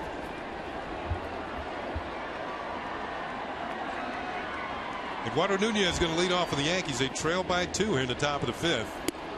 And that pitch is high for ball. In fact, it was that game that led to some changes. Now you can have a designated player to leave the game and come back in if the game goes in extra innings. That pitch is a strike, and it's 1-1. It's hard to forget that bizarre scene with Joe Torre, the manager, and Bud Selig, the commissioner, talking about we don't have enough pitchers left. I believe that was a different game. That was in Milwaukee when the game ended up in a tie, which was bad enough as it was. Wow. But the one in Yankee Stadium went into extra innings, and they were running out of players. That pitch is fouled back, so that necessitated the change. One. Yeah, my mistake.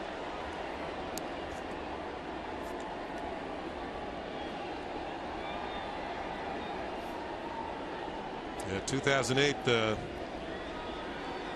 All-Star festivities, mostly known for Josh Hamilton hitting all those home runs and didn't win. Trying to hit it out of Yankee Stadium up to the subway. Too late now. At least the old stadium. High chopper to shortstop. Escobar shows off his strong arm and throws out Nunez. who is now 1 for 2. Fans, the out-of-town scoreboard is brought to you by Hyundai. People are talking about Hyundai, uncensored. See what they're saying at Hyundai.com.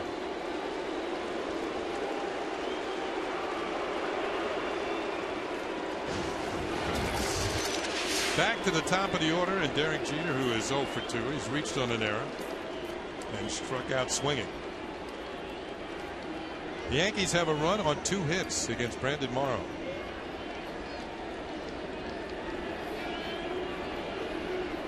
Morrow's first start against the Yankees this year, and Jeter fouls the pitch at the plate, strike 1. Morrow's last start against the Yankees, he lost to them at Yankee Stadium on September 3rd of last year. He lasted only 3 innings, 6 hits, 5 earned runs, 3 walks, 4 strikeouts in a game the Yankees won 7-3.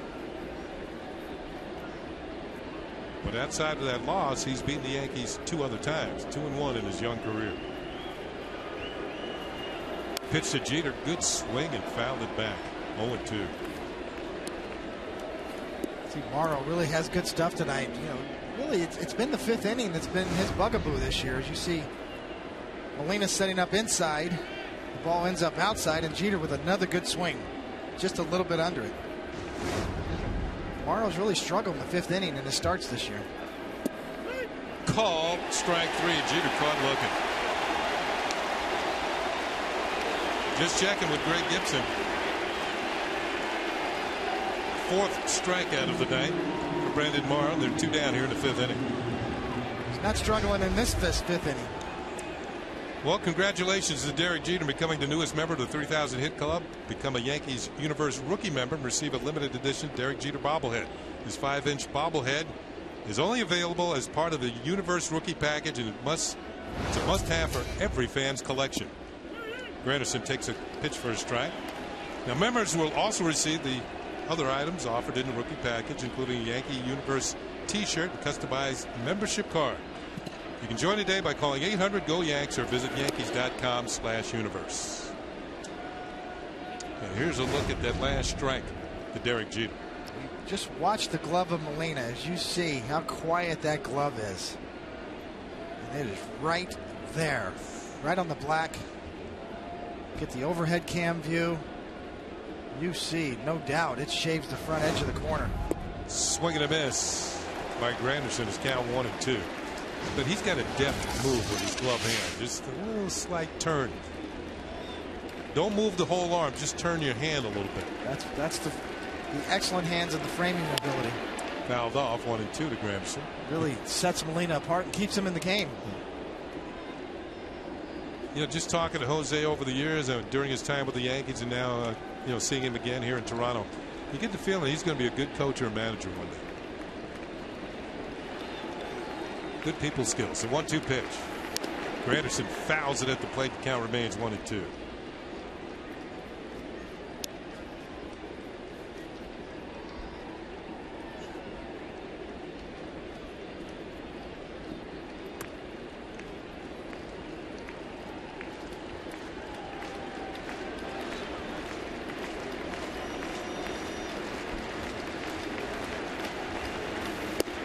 Call, strike 3. They bust him inside with a fastball. 2 strikeouts this inning for Brandon Morrow. 5 in the game. Blue Jays lead at the end of 4.5, 3-1.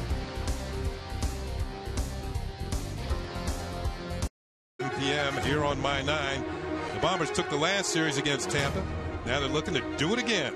The Yankees Rays Tuesday at 7 p.m. only on My 9. Right, we'll have our A-team crew there covering it, me and Kenny. Be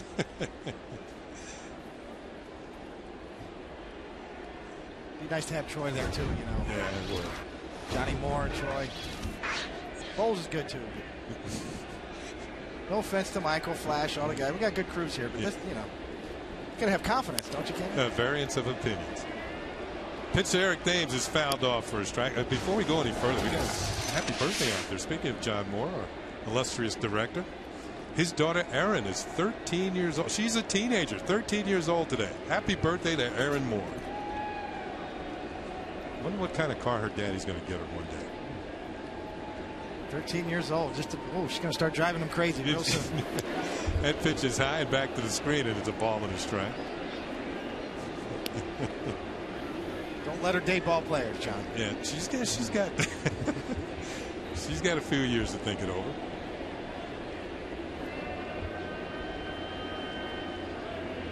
Thames is 1 for 2 with a double and a run scored. That came in the first inning.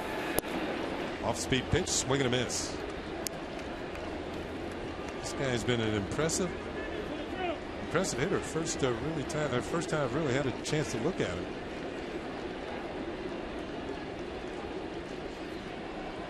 Okay, he's kind of quiet in the box. Wouldn't chase that splitter. The count is 2-2.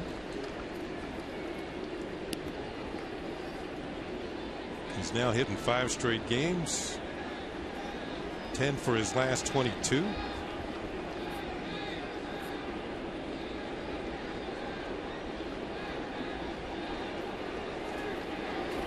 Two-two pitch is driven hard to the gap in right center field, and Thames has done it again.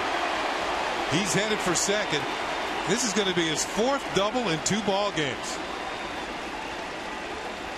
2 last night and 2 again tonight. That'll bring a smile to your face. His 10th double of the year. As you said, Ken, he just seems to see the ball well, and he lets the ball travel, and this is a splitter, and you can see he just waits on it. Stays back just long enough to get that off-speed pitch. And I believe he's also hurt as he runs to second. John Farrell and the trainer are going to go out and check on him. That ball almost went into the camera lens. Yep, coming out of the box. You can see the hitch in his get along.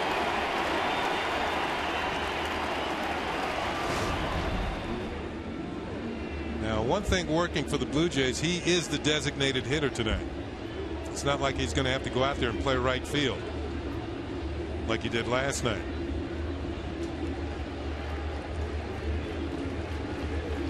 And he's going to stay in at second. Talks him into it. Toronto's got 5 doubles of their 7 hits on the night. Wow. They've been finding the gaps. We told you coming into last night's game, the Blue Jays have been swinging the bat well. Their last 6 games, they've had at least 10 hits in each and every game. And that, that might lead, well, they were on the road. So I'm not going to say that they were able to get the signs on the road as well. But maybe relay from the second base to the hitters. Here's Escobar. He's got one of those doubles. He also has a single.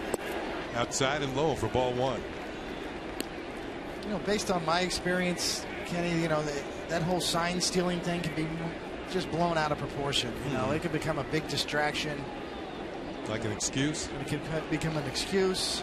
Certainly you want to be aware of gamesmanship, and you want to try to hide your signal calling, but you don't want to be obsessed about it. Big swing and a foul at the plate, and it's 1-1.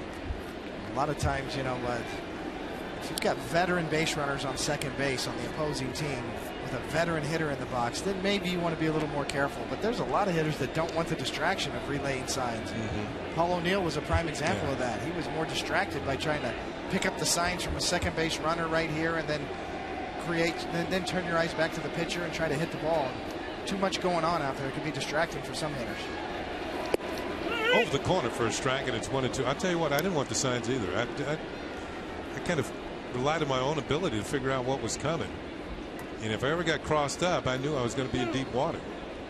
We aren't talking about Ralph Branca and Bobby Thompson here, with the lights out in center field and the flashlights and scoreboard lights. This is a runner on second base looking straight in at the signs, and he'd have to relay it quickly to the hitter. Outside, good stop by Russell Martin, 2-2. Now, you're referring to the Giants and the Dodgers in the playoffs, but there have been rumors over the years that the Giants, who were well behind the Dodgers in the pennant race, and came on at the end of the year and tied them. I think the Giants were as far back as 13 games at one time. And I believe one of the Dodgers, might have been their manager, who said, are the Giants still in the league?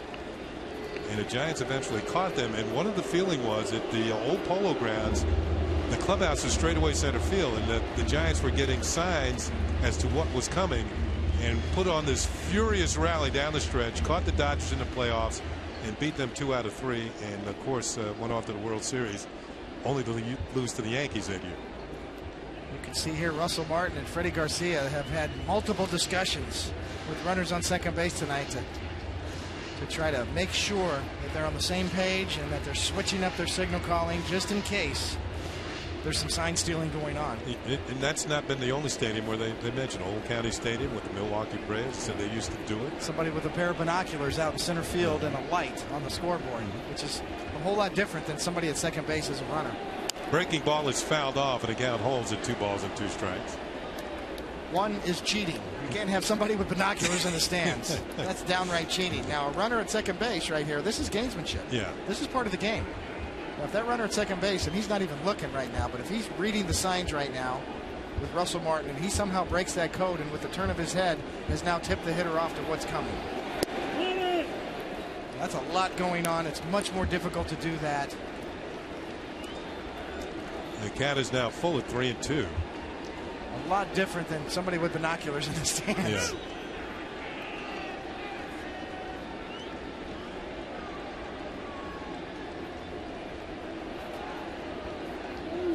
The payoff pitch, and it's outside for ball 4. Third time in a row that Escobar has reached safely. Single, double, and now base on ball. So 2 on, nobody out here in the bottom of the 5th inning. Second walk charge of Freddie Garcia. Now, back in the day when I was playing with the Montreal Expos, Larry Doby was my first base coach and hitting coach as well.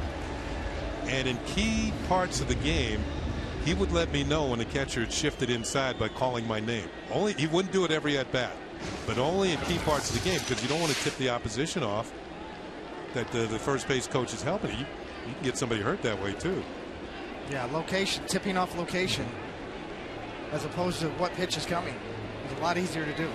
Here's Adam Lynn. He takes a pitch inside for a ball, and he would call my name when the catcher shifted to the inside, so I'd be ready.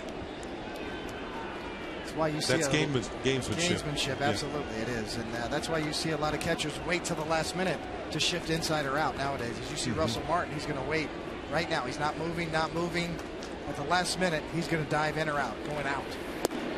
And that pitch is outside for ball 2. 2 balls and no strikes. That's exactly what you're talking about, Kenny. In case somebody, if he were to set up early in or out, then certainly somebody could tip off location to the hitter. Larry Doby, of course, the late Larry Doby, a Hall of Fame center fielder for the Cleveland Indians, first African American to play in the American League. Great hitting coach too. 2-0 pitch, and that is low and inside for ball 3. So Garcia a pitch away from loading the bases with nobody out here in the 5th inning. Struggling with his control to Adam Lynn. See, part of this discussion started, Kenny, is that if you're really obsessed with somebody stealing your signal calls, it becomes such a distraction. And now Garcia, as you see, now is having trouble executing pitches because he's got a seed of doubt in his mind or has something else as a distraction to think about. Lynn takes, and it's a ball, and it's ball 4 to load the bases. Back-to-back walks to Escobar and Lynn. It'll bring up Aaron Hill with the bases loaded. It'll bring Larry Rothschild, the pitching coach, out of the Yankee dugout. And as we look out towards right field, the Yankee bullpen is busy.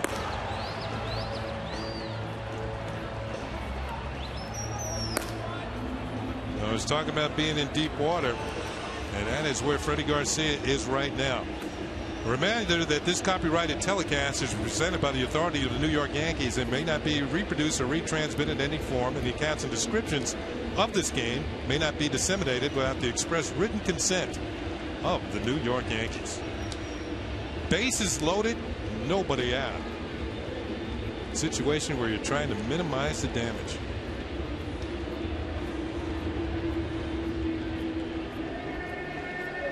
Yankees are trying to decide how they're going to play it defensively in the infield. Looks like Cano and Jeter are back in double play depth. Nunez and Teixeira even with the bag. Maybe Nunez a little deeper than the bag at third. So they want to have the opportunity to come home on a slow roller. Hill is struck out, grounded to short. He's 0 for 2. Bouncing ball to short. This could be 2. Jeter to Cano to Teixeira, and there's not in time. Hill beats the relay. A run will score, and it's now 4-1 Toronto.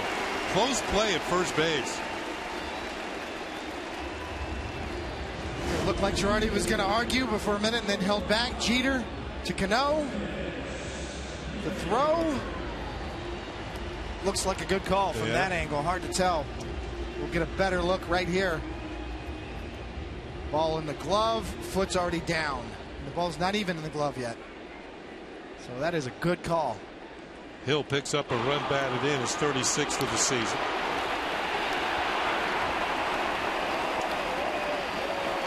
That was a big play because still there's only one out now and runners in the corners for Travis Snider.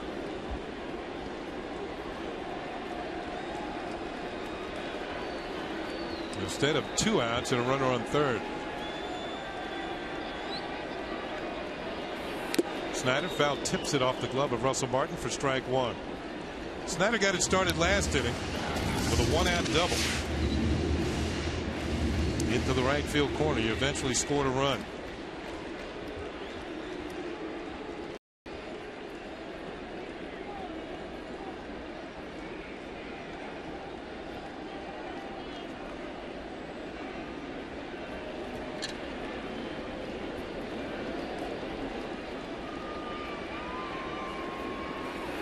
Swing and a miss, and it's 0-2. This is the time where you need a strikeout.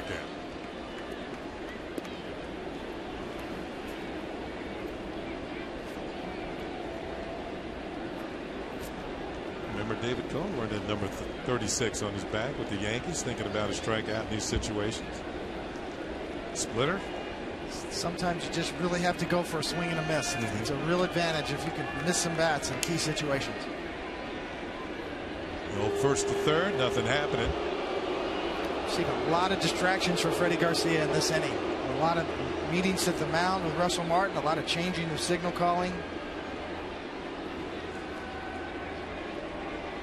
It's almost as if they kind of talked themselves into a jam.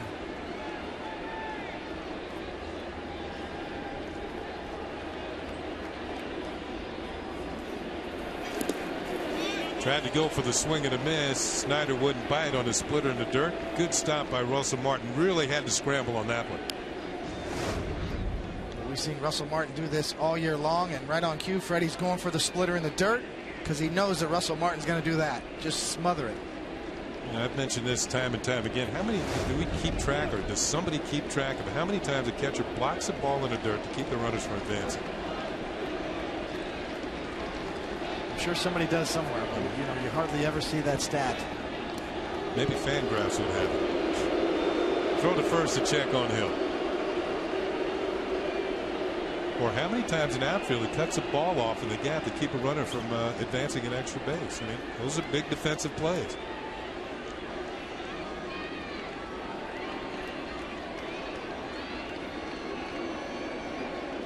Ahead on the count, a ball and 2 strikes to Travis Snider, trying to put him away. Fastball up, 2-2. See how one pitch leads to the next. Sometimes you throw one up there just so you can go back downstairs and change planes on it. Eye level and then downstairs, away from the eye level. Last time up, they went 3 straight changeups, and Travis Snider finally made the adjustment. Runner goes from first. The pitch is a ball. The throw is a second, and it's not in time. It's going to be a stolen base for Hill. Hill's had a good year on the bases. Stolen 12 out of 13.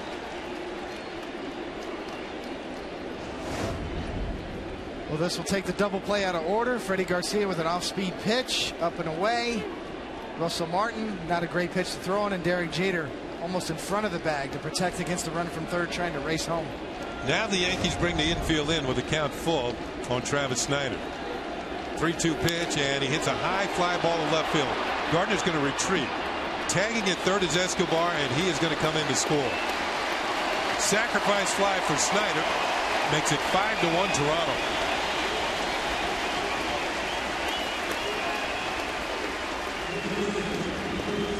Snider picks up a run batted in.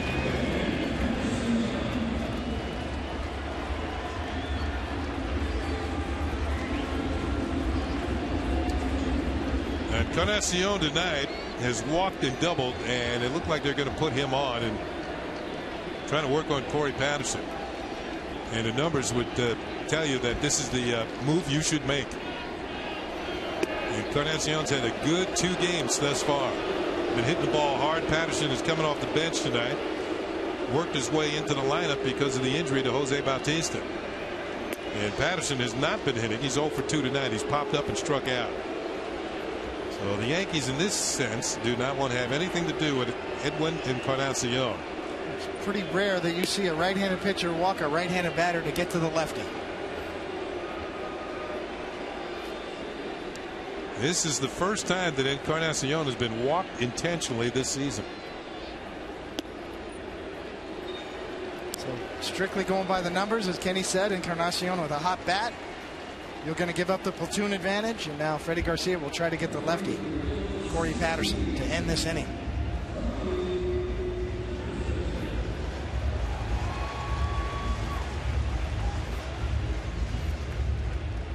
Encarnacion has now been on base all 3 times. A couple of walks and a double.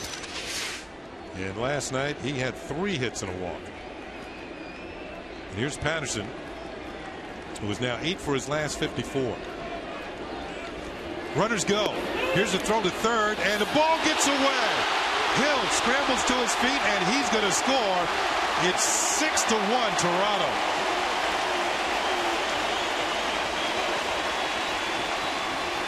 That will go as a double steal and an error on the catcher.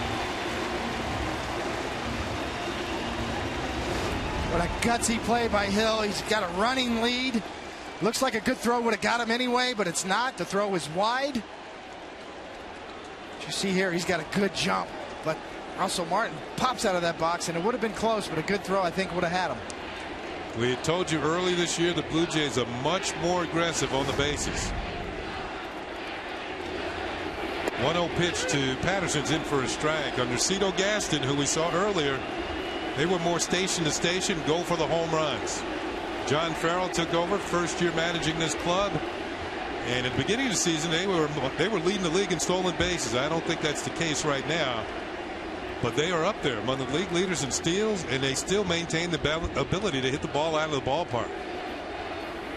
This ball is hit well to right field. Swisher drifts back near the warning track, makes the catch for the 3rd out of the inning. But for the 2nd straight innings, the Blue Jays get on the scoreboard. They have scored 3 here in the bottom of the 5th and now lead 6-1. Challenges 6-1. The Toronto Blue Jays got 3 runs in the bottom half of the 5th inning. 3 runs on 1 hit. A couple of walks and an error helped things along and toss in a couple of stolen bases.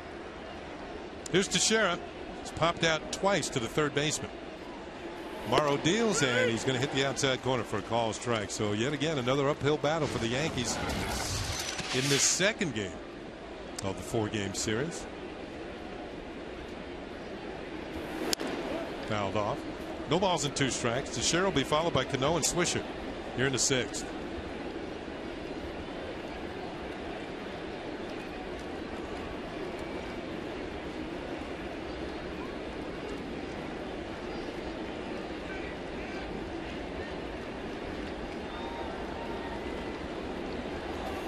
Swing and a miss. Strike 3.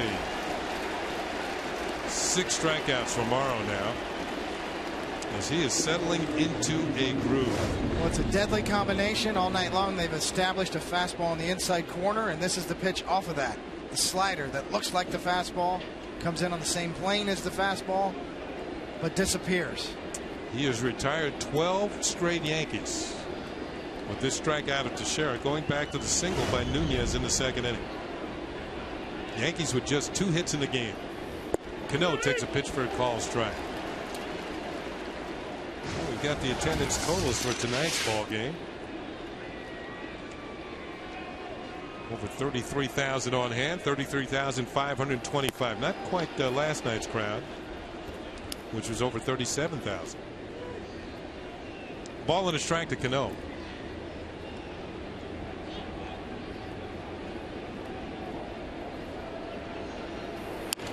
And this ball is in on the hands and popped up to the right side for Hill. 13 in a row. They've gone back to the bench for the Yankees. Fans, follow the New York Yankees with MLB.com at Bat11 app for your iPhone, iPad, Android, or BlackBerry. Get live audio pitch-by-pitch tracking, video highlights, and more. Text @BAT to 31826 or visit Yankees.com for details. The one saving grace for the Yankees is that Morrow's pitch count is up to 93. Nick Swisher needs to have one of those Nick Swisher at bats here. See if he can push his pitch count up to 100. Swings at the first pitch, and that will break the string. A line drive single to right field. That works too. Yeah, Nick was looking for something in, and he got it. Pulled it into right field for a base hit. Third hit of the game for the Yankees. Best chance is to get Morrow out of the game for the Yankees. And that broke the string at 13. 13 in a row had been retired until that hit by Nick Swisher. Here's Jorge Posada, has one of the 3 Yankee hits. He had a single in the second inning and scored their lone run.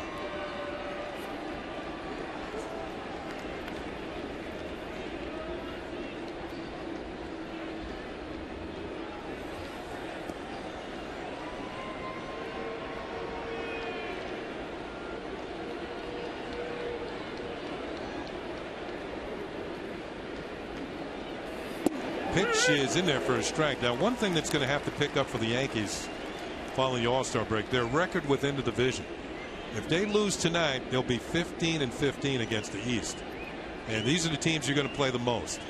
The Blue Jays, the Red Sox, of course, the Rays coming up in its series, and the Baltimore Orioles eventually.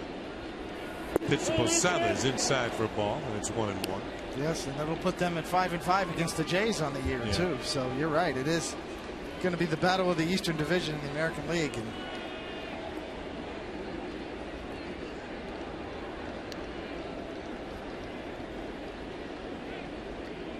a 1-1 pitch, and it's high for a ball, 2-1.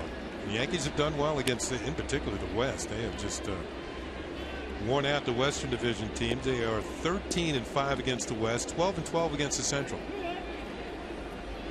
Did really well in interleague play too. Yeah. Picked up almost 10 games, I think, in interleague play. Yeah, and they were 13-5. Tied the Angels for the best record in baseball in interleague play. 2-1 pitch. Posada hits a high chopper. It eludes Lynn, but Hill backs him up. Throws the first in time to Morrow for the final out here in the 6th. A hit and nothing else for the Yankees against Brandon Morrow. So on to the bottom half of the 6th inning. The Blue Jays, they're up 6-1.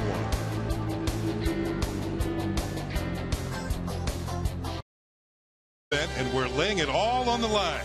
Visit ChooseNissan.com or your local dealer today. New pitcher on the mound for the Yankees. Here in the bottom of the 6th inning, it's Corey Wade coming out of the bullpen. And the first hitter he will face will be Jose Molina, who's lined to right and driven in a run, a single in the 4th inning. Wade deals, and the first pitch is over the corner for a called strike. This call to the bullpen is brought to you by Verizon Fios. Switch to Fios, a network ahead. To learn more, visit Verizon.com/getFios. Ball is popped into short center field. Coming on is Granderson. He won't be able to get there. A looper drops in, and Molina has his 2nd consecutive hit. He's now 2 for 3.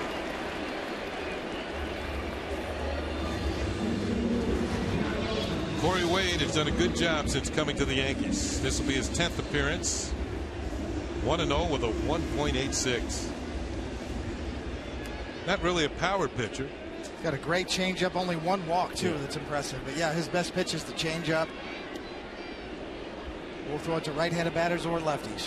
On our Prudential scoreboard, it's 6-1 Toronto. Ball outside to Rajai Davis, who is 0 for 3.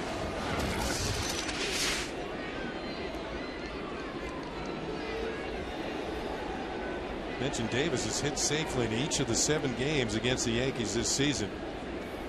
Swings and misses here, and the count goes to a ball and a strike. And he has already stolen 6 bases against the Yankees this year. If he gets 1 more this season against the Yankees, he will tie the Blue Jays single season record for steals against the Yankees. And that record is shared by Damaso Garcia back in 1982. And Hall of Famer to be Roberto Alomar, who stole 7 against the Yankees in 1993. Outside for a ball. Davis can pick him up and lay him down. He's ahead on the count here, 3 balls and a strike. Young man from Connecticut. 3-1 pitch, and it's ball 4 outside. He's on.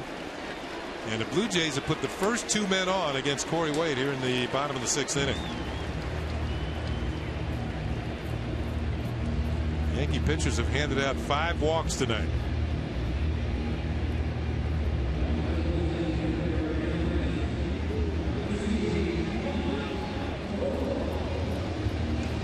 And you saw another discussion. Russell Martin and a pitcher, and then David, I believe once again it's about the signs they're going to use.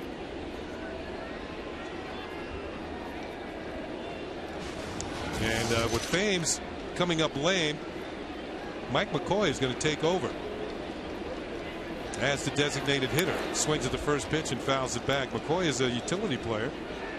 Play just about anywhere on the field. But tonight he's going to take over as the DH. So 2 nights in a row, the Blue Jays have had a player leave the ballgame because of a leg injury. Last night, Jose Bautista. Tonight, Eric Thames. That pitch drops in for a strike. 0-2 on McCoy. It looked like the Yankees were going to get a break with not having Bautista in the lineup, but yet the Blue Jays still have 6 runs on the board.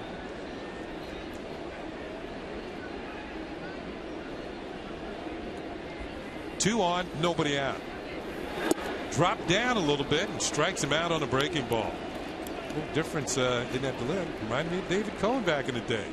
Went to Laredo. You come off the bench, not sure you're going to be in this game, and you get a little sidearm slider. It looks like it's going to be inside. It ends up on the inside corner. I think Corey Wade probably wanted to get that one away a little bit, but the element of surprise certainly worked. Now, how often would you do that? You'd save it for a 3rd strike, wouldn't you? Definitely, 3rd strike. The more you use it, the less effective it becomes. It really is the element of surprise, a different release point. Pitch is inside to Escobar for ball 1. He's been on base all 3 times tonight. Single in the 1st to drive in a run. Doubled in the 3rd. Walked and scored in the 5th.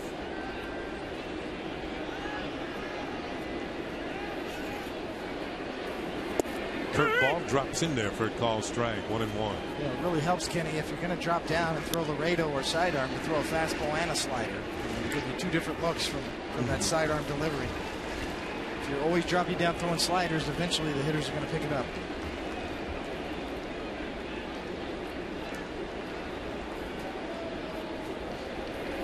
There's a fastball, and that's in there for a called strike. Wade has good off-speed pitches. He's not really what I would call a burner. I mean, it's usually around 90. Maybe that last fastball was 88. And he's got, as you said, very good control. Good control, more of a finesse pitcher at this point in his career. 1-2 pitch. There's a breaking ball, knocked down by Russell Martin. 2 balls and 2 strikes. 1 out, 2 on for the Blue Jays, who are threatening to make it 2 in a row over the Yankees to open this 4-game series.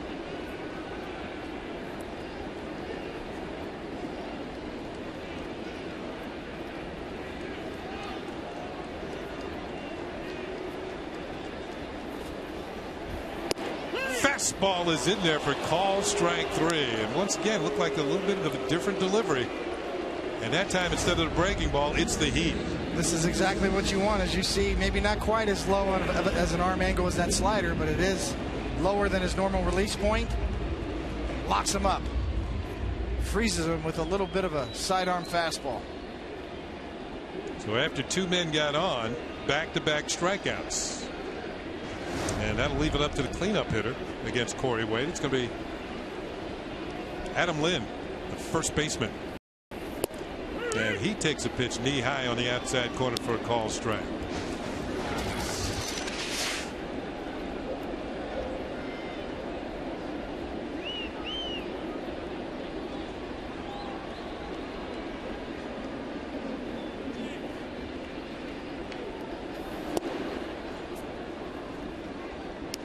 Things even up at 1-1.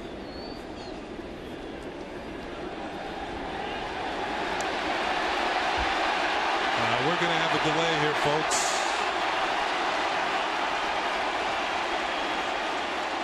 Somebody has decided to put a 10th man on the field for the Yankees.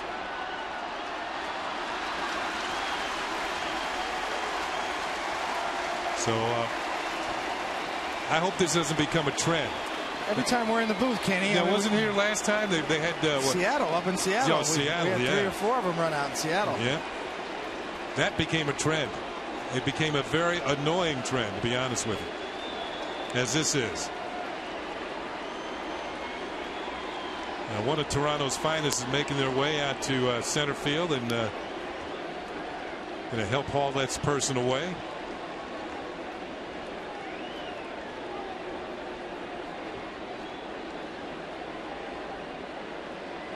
Person was running so fast they ran out of their shoes. One of the attendants has the shoes down the first base side. At least he kept the rest of his clothes on, unlike the guy in Seattle.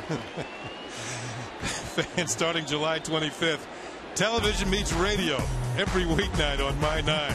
Introducing Dish Nation. It's all the day's hottest pop culture and celebrity chat from the country's top radio teams, including Scott and Todd from New York's WPLJ. So tune in to Dish Nation starting weeknights at 6 p.m. starting July 25th on My 9. I forgot about that. Now,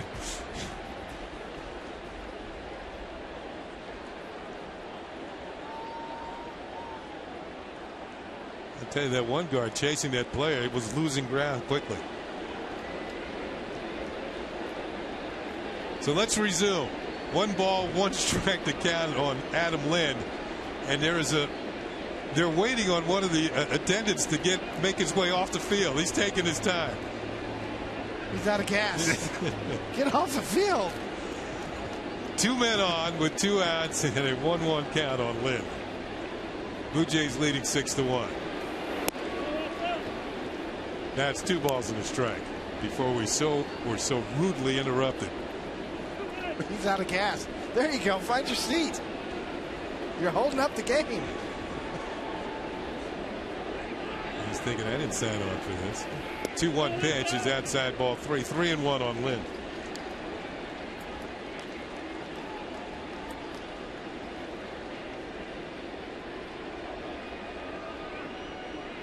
On deck is Aaron Hill, who's been productive without the benefit of a hit on his part. The 3-1 pitch swung on and missed on a good changeup, and the count is run full at 3-2. So on the 3-2 pitch, the runners will be in motion. Well, that's what it is. You see the arm action says fastball. The grip says changeup.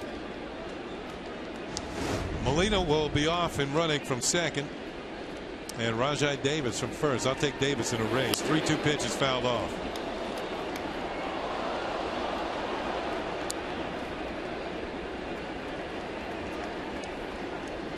In fact, Davis was the second before Molina was 2/3 of the way to third.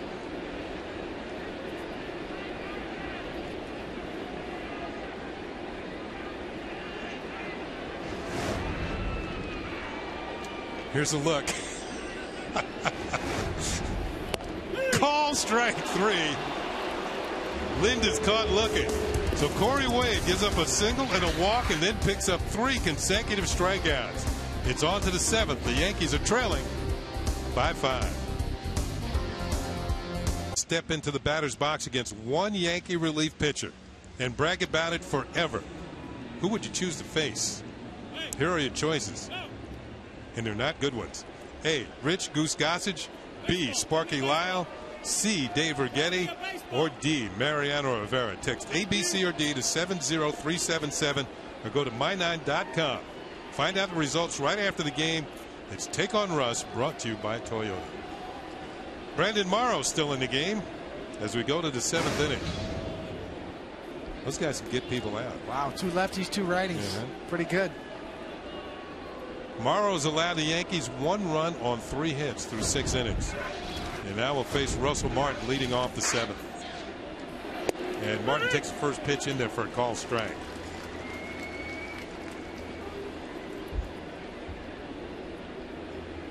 So far, Morrow has struck out 6 and walked 2. Swing and a miss. Strike 2, 0-2. He's got a live arm.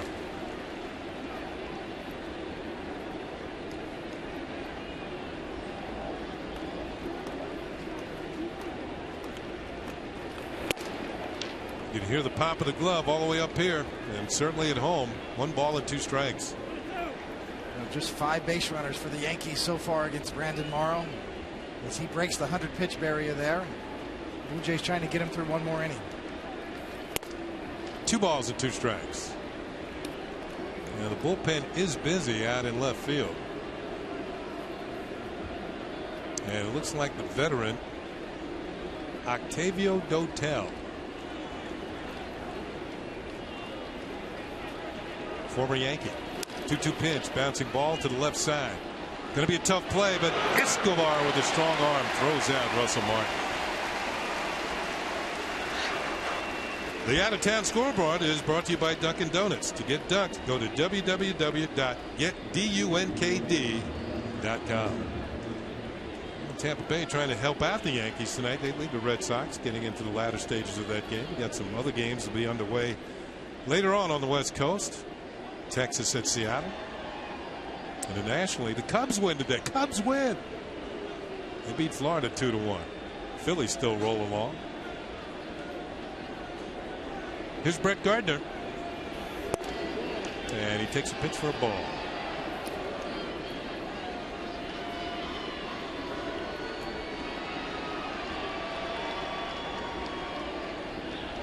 Looking back to the days of Harry Carey.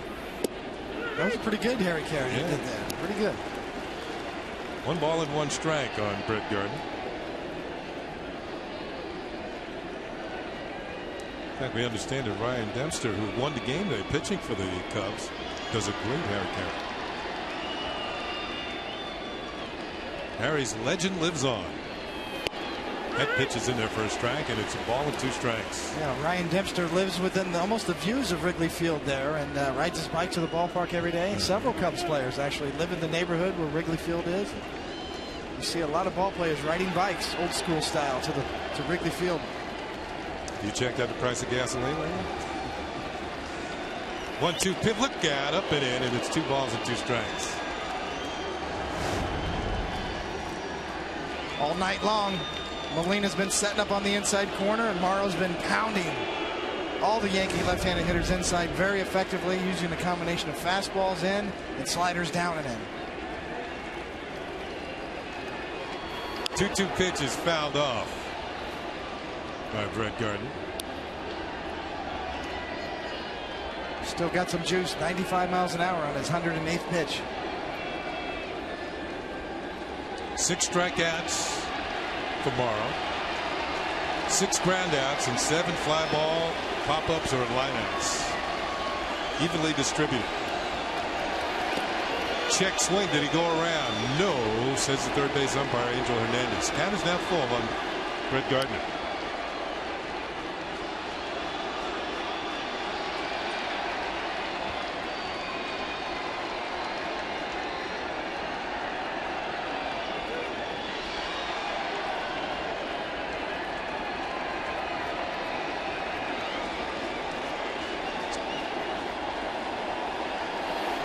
Pitch is lined and right at the shortstop, Escobar. That's going to be out number 2.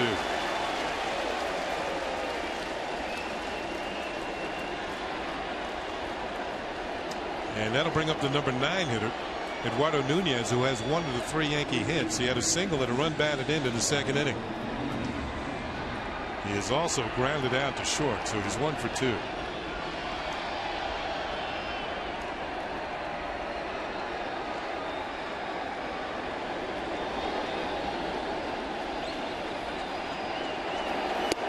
Swinging at the first pitch and doesn't get it. Strike 1.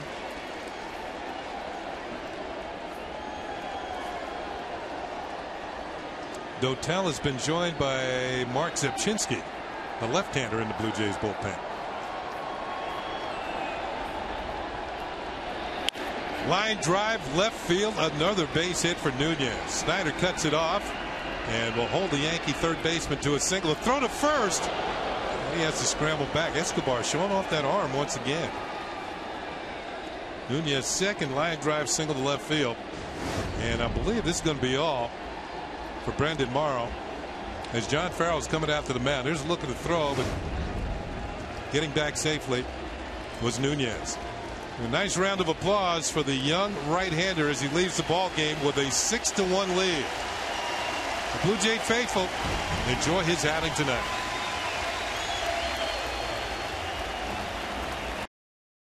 And by HP, everybody on.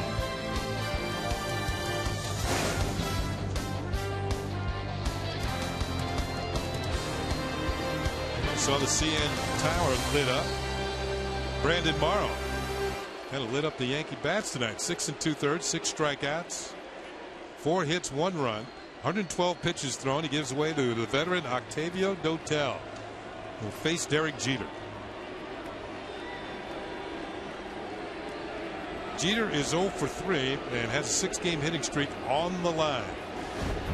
Dotel delivers and Jeter fouls the first pitch off for strike 1. The well-traveled veteran right-hander spent some time with the Yankees. 28 strikeouts in 25 2/3 innings. Still getting it up there, rushing it up there pretty good.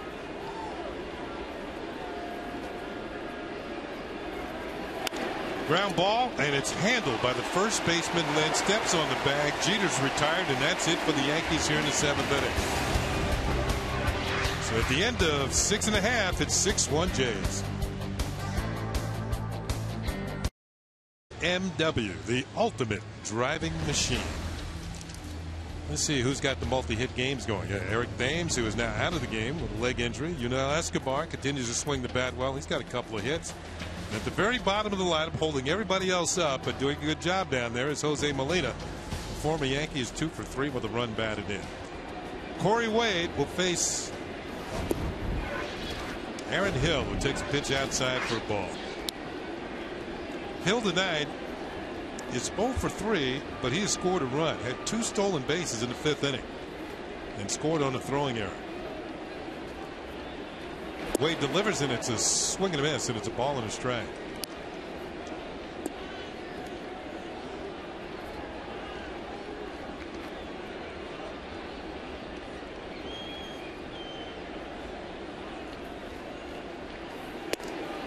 Pitch is in there for strike 2. You watch Wade set up on the mound, he kind of throws a cross body. And, you know, I'm used to seeing that from left-handers. You don't see that all that much from right-handers.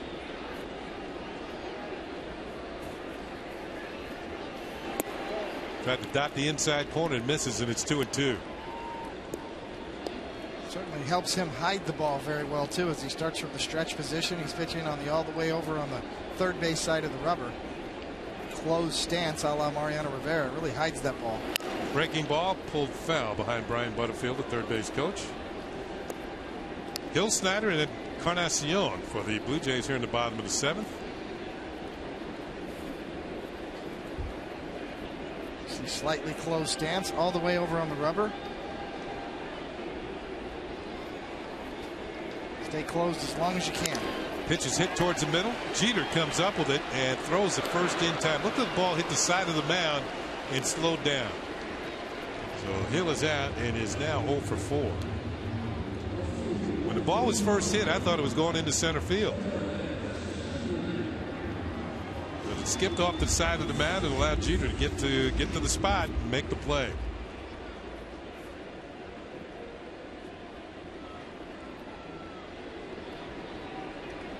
So 1 out, and here is Snyder.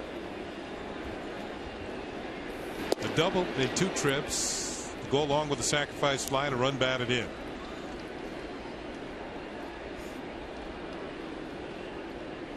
The young man who started the year in the big leagues was sent down to AAA, but now back. Takes a pitch over the corner for a call strike 1-1.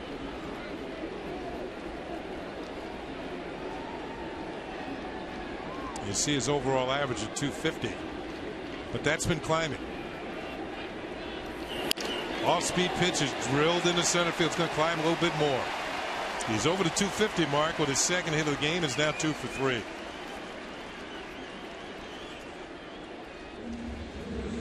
Tonight's sweet swing of the game is brought to you by Hershey Park. Staying back on off-speed pitches much better too, and good play coverage. Earlier in the year we saw Travis Snider pull off of those kind of pitches. Not tonight. Stays on it right back up the middle. He now has 5 hits in the first 2 games of this series, and I don't think he's hit anything soft. 1 on, 1 out, and here is Edwin Encarnacion. Been on base all 3 times. A couple of walks and a double, and a run batted in. Takes one inside for a ball. 6-1, the Blue Jays lead the Yankees. It was a 1-1 game until the Blue Jays scored 2 runs in the 4th and then 3 more in the 5th.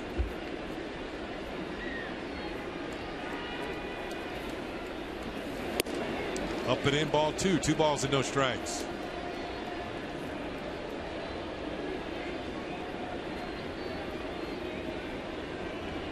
Well, these 2 teams will have a quick turnaround. Be back here tomorrow afternoon. It's going to be CC Sabathia against Ricky Romero. Pitches foul back off the mask of Russell Martin. Takes the mask right off his face. Fastball right there. Romo's just below the mask, ends up off the mask. That's when you know a hitter's got one timed right. Fouling it straight back. You see where the contact's made right over home plate, and see the mask fly off of Russell Martin's head. It doesn't even sound good. Comes in about 90 miles an hour, and when you foul tip it barely straight back like that, it almost picks up speed. So this ball is drilled right at Nunez. He throws over the first, not in time to double up Snider. Nunez with the quick hands at third, flags down the line drive.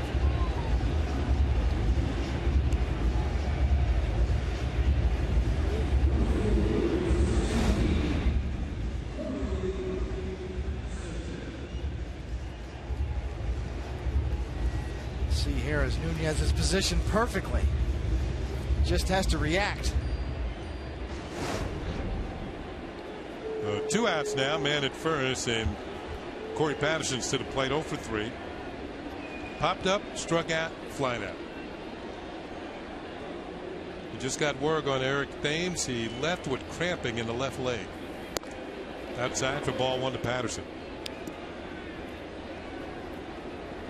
You know, that could be from getting on base too much and running.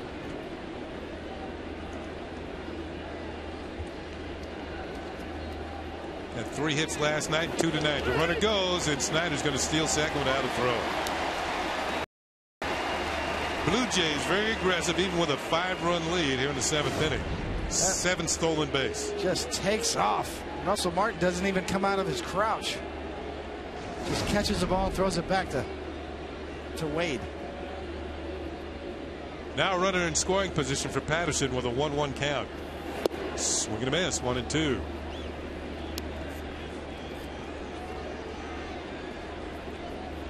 Sergio Mitre, who worked in last night's ball game.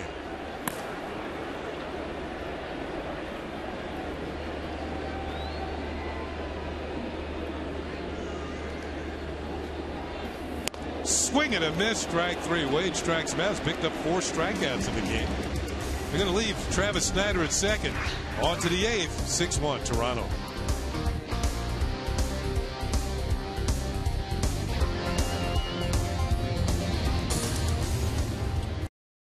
At the top, Derek Jeter 0 for 4.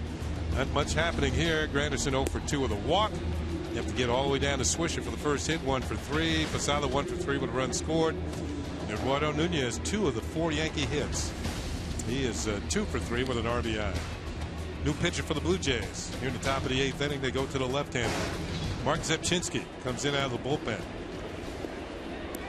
Zepchinski, we've seen him in the starting role in the past, but now working out of the pen for the Jays. Earned run average stands at an even 3 as he faces Granderson. And the first pitch is up and in for ball 1. The Yankees are going to have to show some late foot. They are down by 5 as we go to the 8th. Outside, ball two. 2 balls and no strikes, and quickly Jose Molina after the man.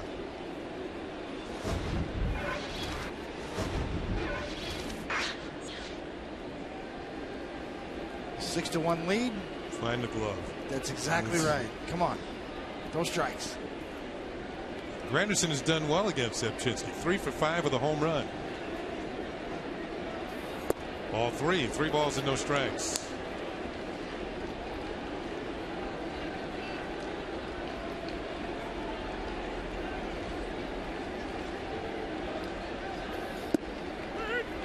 Taken all the way, and that is in there for a strike.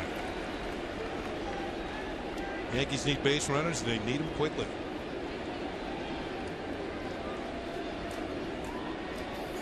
Granderson, broken bat to the left side. Going to be a tough play. Escobar throwing on the run, and it is in time. Man, he's made some good plays in this series. Escobar throws out Granderson for out number 1, and a good pick by Lind on the other end. Well, indeed. On the run, he's got a strong arm, but he's going to need a little help from Lind at first, and he gets it on the scoop, and not an easy one. So 1 out, and it'll bring up Mark Teixeira. A high hop off the turf. The throw on the run. Wow, nice play. Teixeira takes pitch for a strike. Mark batting left-hand tonight, could not get the ball out of the infield. 2 pop-ups at third and a strikeout. Switch hitter, now right-handed, tries to check a swing and goes around too far for a strike, and it's 0-2.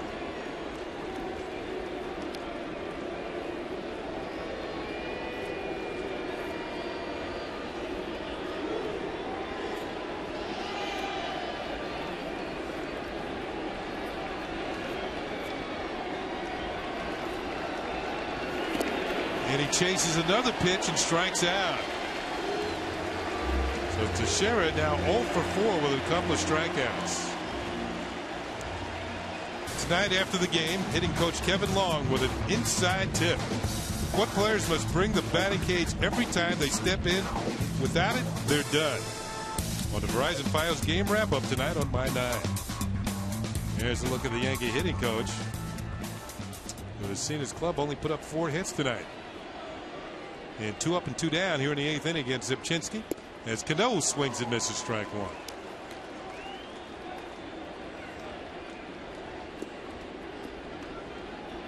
Cano working on an 0 for 3.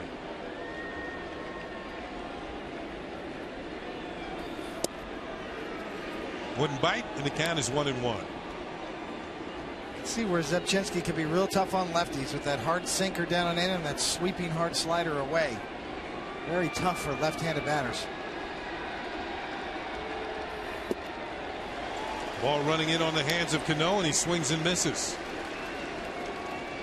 And that's strike 2.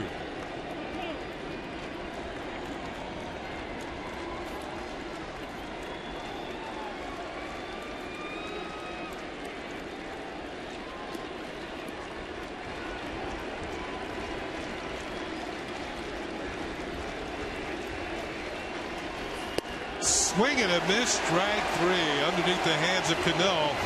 Zepchinski with a couple of strikeouts in a 1-2-3 inning. It's been all Blue Jays tonight. They lead 6-1.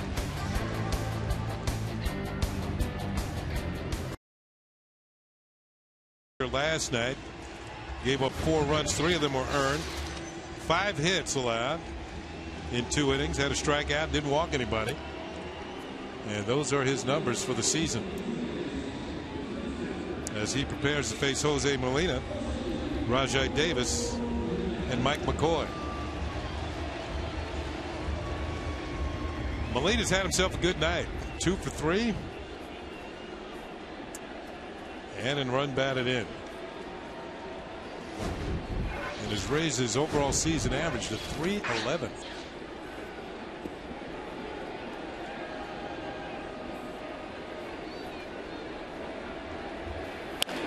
Swings at the first pitch from Mitre and lifts a high towering pop up. Jeter called off by Gardner, who comes in and makes the catch for out number 1. So 1 pitch, 1 out. It'll bring up Rajai Davis, who was looking for his first hit of the night. And we had told you Davis has had a hit in every game against the Yankees this year. They're trying to keep him off the board tonight.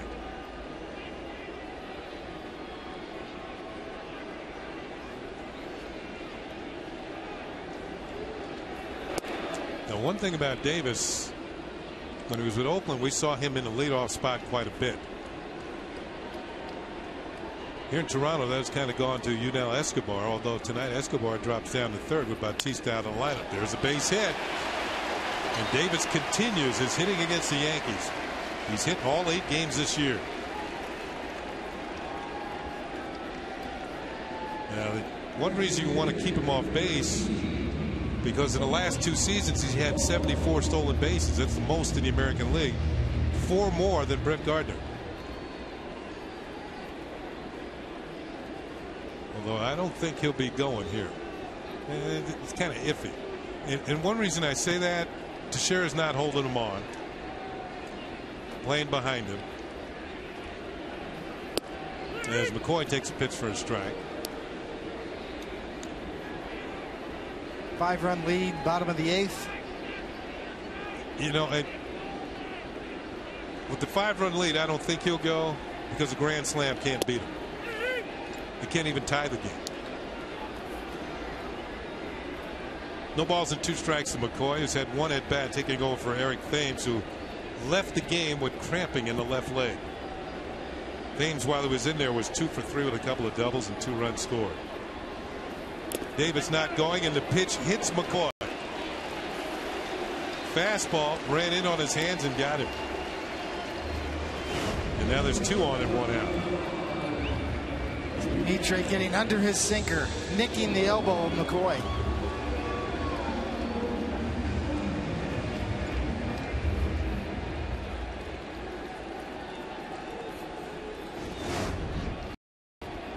Here is Yunel Escobar.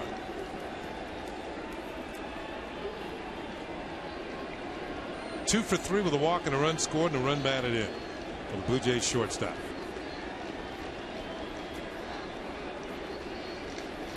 Ground ball through the right side and into right field for a base hit. Davis can fly. He's on his way home with the 7th run. McCoy scoots to third, and it's now 7-1 Toronto. Escobar has been on fire. Drives in his 2nd run of the night. He's been very aggressive early in the count, and once again, Mitre up and flat. Escobar with his 3rd hit of the night. See, a sinker ball pitcher's got to be down. You see Mitre with the sinker spin, but it is up. So is Escobar's batting average. Lind is 0 for 3 with a walk. Runners at the corners with 1 out. Swing, ground ball to second. Could be 2. Cano, the Jeter for 1. On to Teixeira. There's the double play that gets the Yankees out of further trouble here in the 8th inning. Well, the Blue Jays add a run. And at the end of 8, they lead 7-1.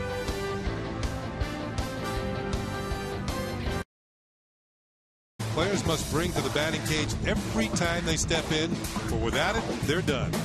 That's on the Verizon Fios game wrap-up tonight on My 9. Jason Frazier comes in from the bullpen for the Toronto Blue Jays. This is going to be his 41st appearance of this season. But in his Blue Jay career, he has now been in 452 games and is tied with Dwayne Ward for the most career appearances for a pitcher as a Blue Jay. He's been very consistent throughout his entire Blue Jay career, and much the same this year. Dwayne Ward was pretty good too back in his day. Hard throwing right-hander. Here's Swisher.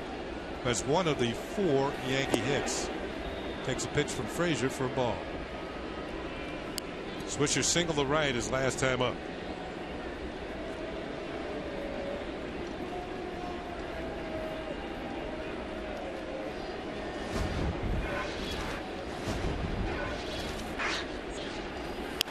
Hit hard and into center field for a base hit. Swisher is now 2 for 4.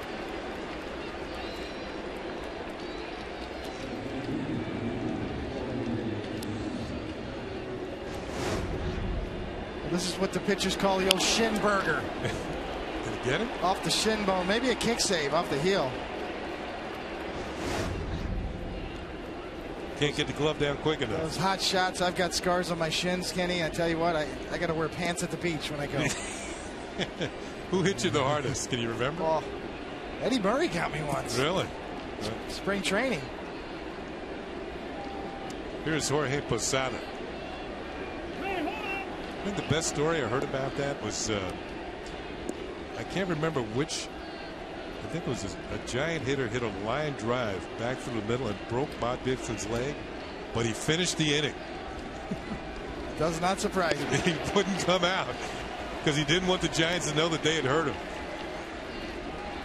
Swing and a miss by Posada at strike one.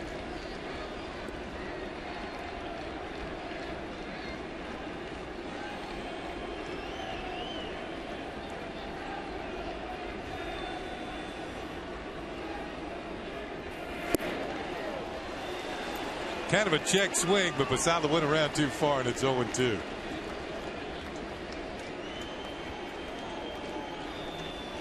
Yeah, now that I think about it, I was at the beach lately. I was down at Cape May, and there were a few guys on the beach wearing pants. Must have been former pitchers. Not a pretty sight, Kenny, let me tell you. Ball inside, 1-2 from Posada. You know, they might have had Bud Selig's autograph on their shins. C marks. C marks. There's just no meat on your shin bone, you know. It just... Have you ever been to Cape May? Never been to Cape May. No. Really nice place. Hit hard on the ground. Could be two. Hill bobbles for a second. Escobar for one. On the first to Lynn. Plenty of time to get the double play, and the Yankees are down to their last out. Posada hit it on the nose, but right at the second baseman. And the Blue Jays turn to double play. Jason Frazier with a nice pitch, a little backdoor slider, gets Posada to roll over it. Taylor made. 4-6-3. By the way, it wasn't the Giants who hit that line drive. It was the Pirates, and it was a Hall of Famer. It was Roberto Clemente. And Gibson wouldn't leave the game with a broken leg. Here's Russell Martin with a walk, and he's also 0 for 2. Well, it's going to fall on CC Sabathia tomorrow. That's the way it appears. And CC's probably been the hottest pitcher in baseball. I think he's won 12 of his last 13 starts. And the Yankees need him to be CC tomorrow. The 1-0 pitch, and Barton fouls it back. Quick turnaround. It's an afternoon game here at Rogers Center. And that will be followed by an afternoon game on Sunday, getaway day for the Yankees, as they will head to Tampa Bay. There's Bartolo Colon, who got roughed up last night.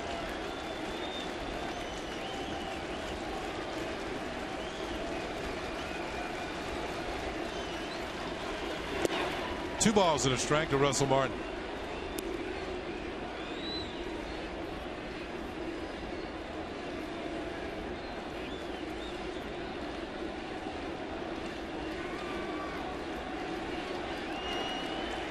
Successive crowds, over 30,000 here at Rogers Center. Pitch is fouled back below us, and the count is 2-2. And for the Blue Jay fans among them, they have been entertained these last two nights, and many of them are now on their feet with the Yankees down to their last strike.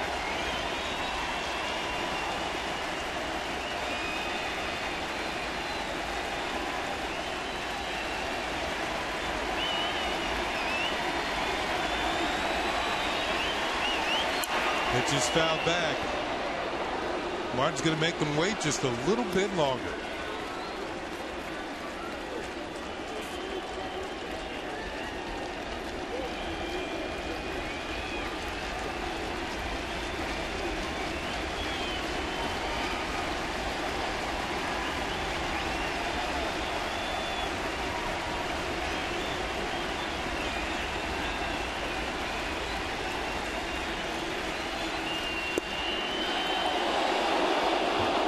Frazier thought he had strike three. It's not his opinion that counts. It's true. He did have strike 3, but you're right. Like we said before, sometimes pitches right there. My goodness. Are called balls by the umpires. They're human too. Jason Frazier cannot believe it. Frazier almost went down on that. Here's the 3-2 pitch. Lined into center field for a base hit. Russell Martin keeps it going.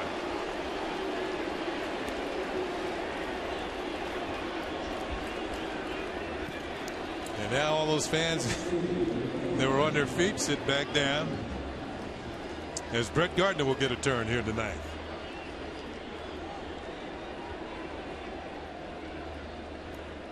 Frazier thinks he should be shaking some hands right now. Instead, he's got to face another hitter. Sometimes those umpires take care of the catchers. You know, there's a little special relationship. Come sometimes. on. Outfielders can be just as nice. See, Molina's working him right now. He's working him for his next at bat when he's back there. Can I get that with 2 strikes? On down the road.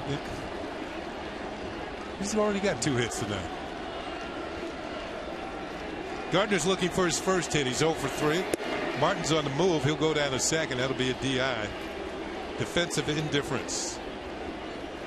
Does not get credited with a stolen base. You know how much time that Molina could save if he would just text the pitcher? Get a walkie-talkie. You know, Carlton Fisk used to go out there a lot. Might be time, like the coaches, like the NFL quarterbacks, right? Put the helmet cam going. A little walkie-talkie in the helmet. Pitcher could have one in his ear.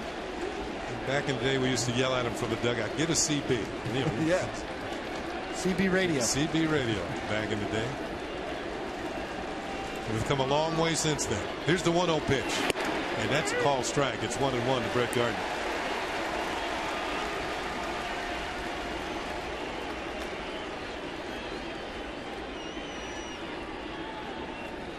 Of course, Carlton Fisk knew what he was doing. He ended up in the Hall of Fame. Trouble in River City. Couple more idiots have run onto the field. And Jason Frazier's going to have to stay out there a little bit longer. One of them has been corralled. The other one roams free. What are people thinking?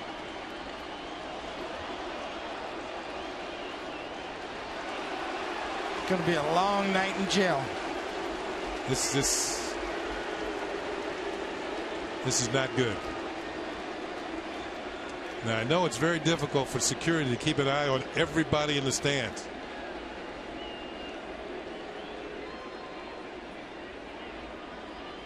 But they've got to make the punishment to the point where the fans know what's going to happen to them if they go on the field.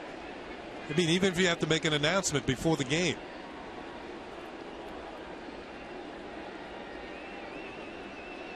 Fine, incarceration, and I'm not talking about the third baseman. I'm talking about the who's gal. That's Encarnacion at third.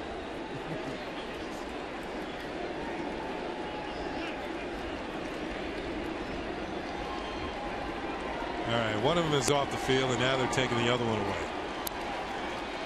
The count remains a ball and a strike on Brett Gardner. Jason Frazier just trying to remain loose out there on the mound. Could you imagine if they did have that walkie-talkie system that we were talking about before, and Billy Martin was the manager of the Yankees?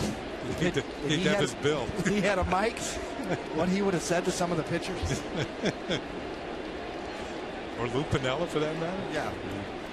Maybe it's not a good idea to have a walkie-talkie.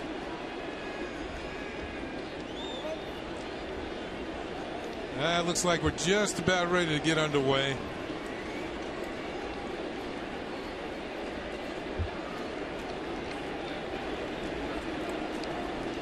So far tonight, the fans are 0 for 3 running on the field.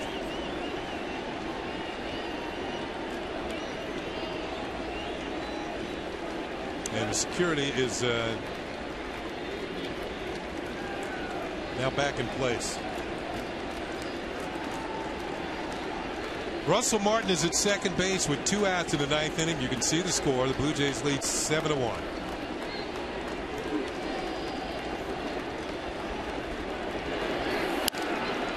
That's a ball and 2 strikes as Gardner fouls the pitch off.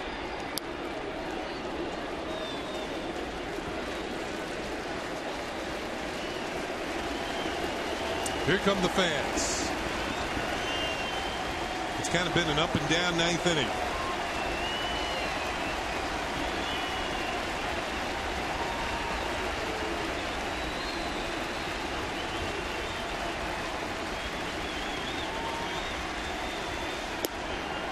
Two and 2.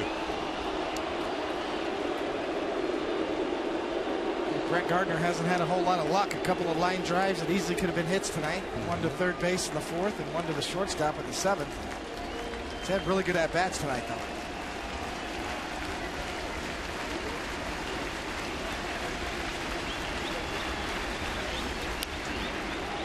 Went to the breaking ball and he spoiled that one.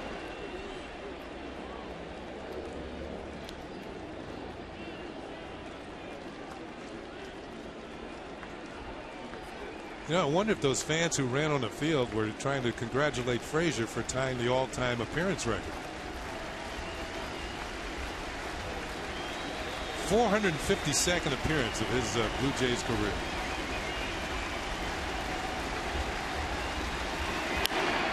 Gardner spoils another one. Slashes it foul.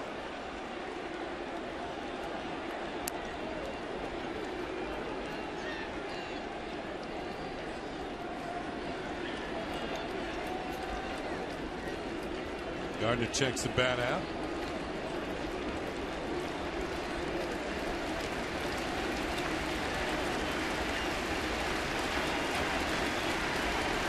The rhythmic clapping continues, or is coming to a crescendo here. Inside, ball 3, and the count is run 4. 3 balls and 2 strikes.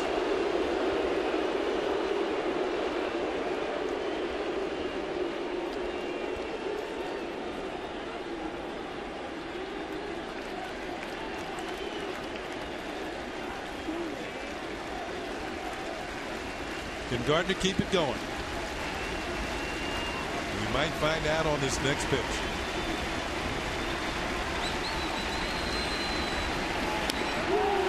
Fouled at the plate. The fans thinking he had swung on and missed are sorely disappointed.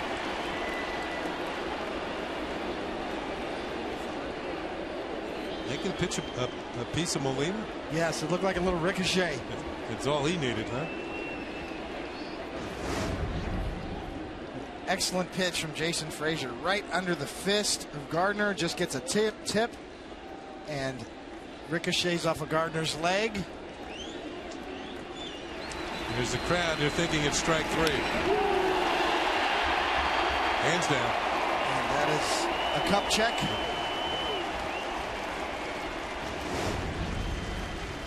Molina seems to be okay.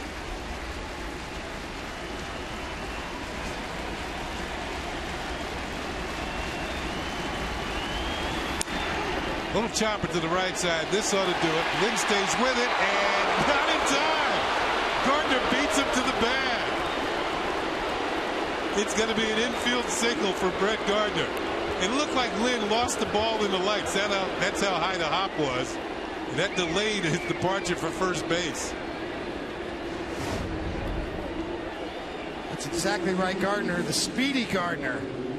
Right down there. He did lose it in the lights. He looks for Frazier. I got it. You take it. Gardner says, I'll take it. The fans sit down again. Gardner flying down the line. Frazier pulls up. And watch Frazier here, his reaction as he pulls up. Lynn pulls up. And Gardner continues. And that'll leave up to Nunez. He's been the best Yankee hitter tonight. He's 2 for 3. Gardner set sail for second as the pitch is in there for a strike, and he too will not be credited with a stolen base. He was not being held on. So runners at second and third with 2 down.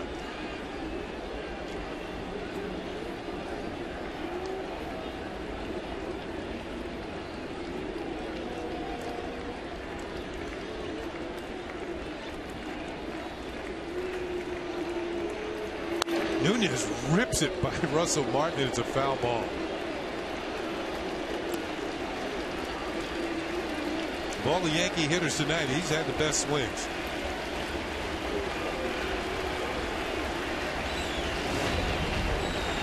Nunez is so aggressive on an off-speed pitch. Watch out, Russell.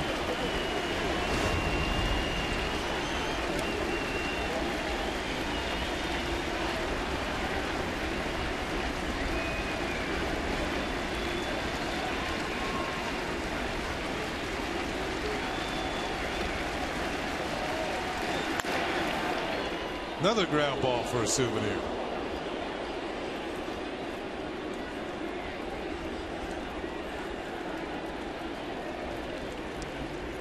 Well, the Yankees in the first 2 games of this series have certainly not had much to write home about. Last night they got drilled 16-7. Tonight 7-1. The offense shut down by Brandon Morrow.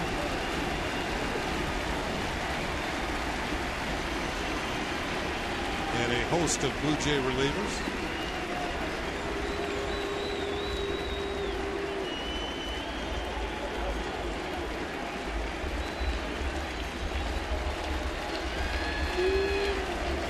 Frazier ahead on the count, 0-2. There's your ball game. Call strike 3. Nunez caught looking. Frazier gives up 3 hits, but no runs here in the 9th inning. And the Blue Jays have made it 2 in a row in this series against the Yankees. Molina talking over with Frazier. Final score 7-1. Here's your final pitch. Borderline low. Molina makes it look good. And Frazier gets his makeup call. And this time the crowd can cheer in ecstasy as they do pick up their second straight